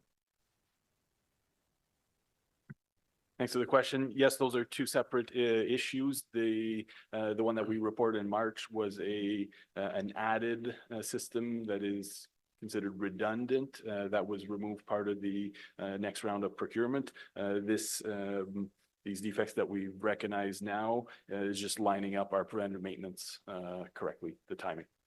Okay, and how common are these kinds of issues with brakes in the diesel fleet? Is there any unique factors to the electric buses, or is this particular manufacturer that could be adding additional wear and tear to the brake system? Chair, in general, it differs from, even within the diesel fleet, it differs from bus type to bus type. However, in general, sensors are not necessarily the best technology to have. They do fail often. So yes, there's a great benefit to having sensors, but it's added technology that is not always the best. So, and in the diesel fleet's case, a lot of them were added after fact, so after production, and that's not always the best case. Thank you. That's all, Mr. Chair. Okay, Councillor Lowe. Thank you, Chair. More of a clarifying comment than questions. My last round, I said that, I hope, the train won't solve everything. The train will solve a lot. But when we're looking at the 75, for example, coming out of Barrhaven, Councillor Hill and I were there at Battlefield Station on yesterday morning. When you look at the articulated buses now coming out of Barrhaven full, that's the equivalent capacity requirements of two 40-footer buses. And if we're going to spread that out, that's going to be an extra 10-minute wait, 12-minute, whatever frequency we end up with in the future. And that's going to impact sort of that transit experience, especially when you get to a main station. Like everyone gets off at Algonquin Station, you have a group of passengers who can get on a bus, and then you have another group who are stuck there for the next 10-15 minutes. So, but the thing is, financially, if you look at it financially, that's two buses, that's two drivers, two vehicles to maintain, and possibly more maintenance staff. So I hope if this whole electric bus thing with 60-footers goes south, I really hope we quickly look at some, like it's Council Hill's direction says, I really hope we quickly look at some other articulated bus options this, in spite of the lead time that we know is there. So it's just more of a clarifying comment for something I said earlier. Thank you. Councillor Leopard. Thanks. I want to make it clear on my side that I don't believe that if we run into a capacity crunch, that we will increase frequencies. We are in the process right now of reducing bus service. The new ways to bus represents fewer hours of bus service on the road. The option, if we run into a capacity crisis, would absolutely be there to increase frequency, but that would cost more. And I'm very cynical that this council would invest the necessary resources in order to increase frequencies to make up that lost capacity. So I want to make it clear that I'm watching this issue, very concerned about it unless this council makes a determination to better invest in our transit system. Thank you.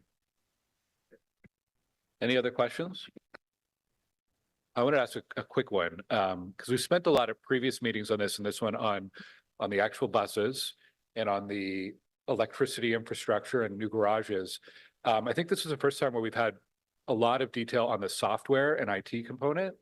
How big of a risk is that? We often run into issues with rollout of new software. Is there anything at this point that would suggest that's a major risk to the deployment?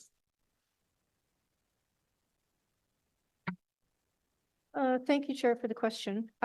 So the energy management software is being delivered by Envari as part of their deliverables for the EBUS program.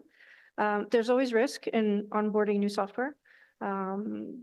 You know, I don't have a sense right now of that risk, but you know, this is brand new to us, and so we will have to integrate it into our processes and understand, you know, the security aspect, and you know, do all of the things we do for critical large new systems. As we stand, though, it's on track and on schedule to where it needs to be. Yes. Okay, thank you. Okay, thanks for the update. It's an important update. I think colleagues have raised some reasonable concerns.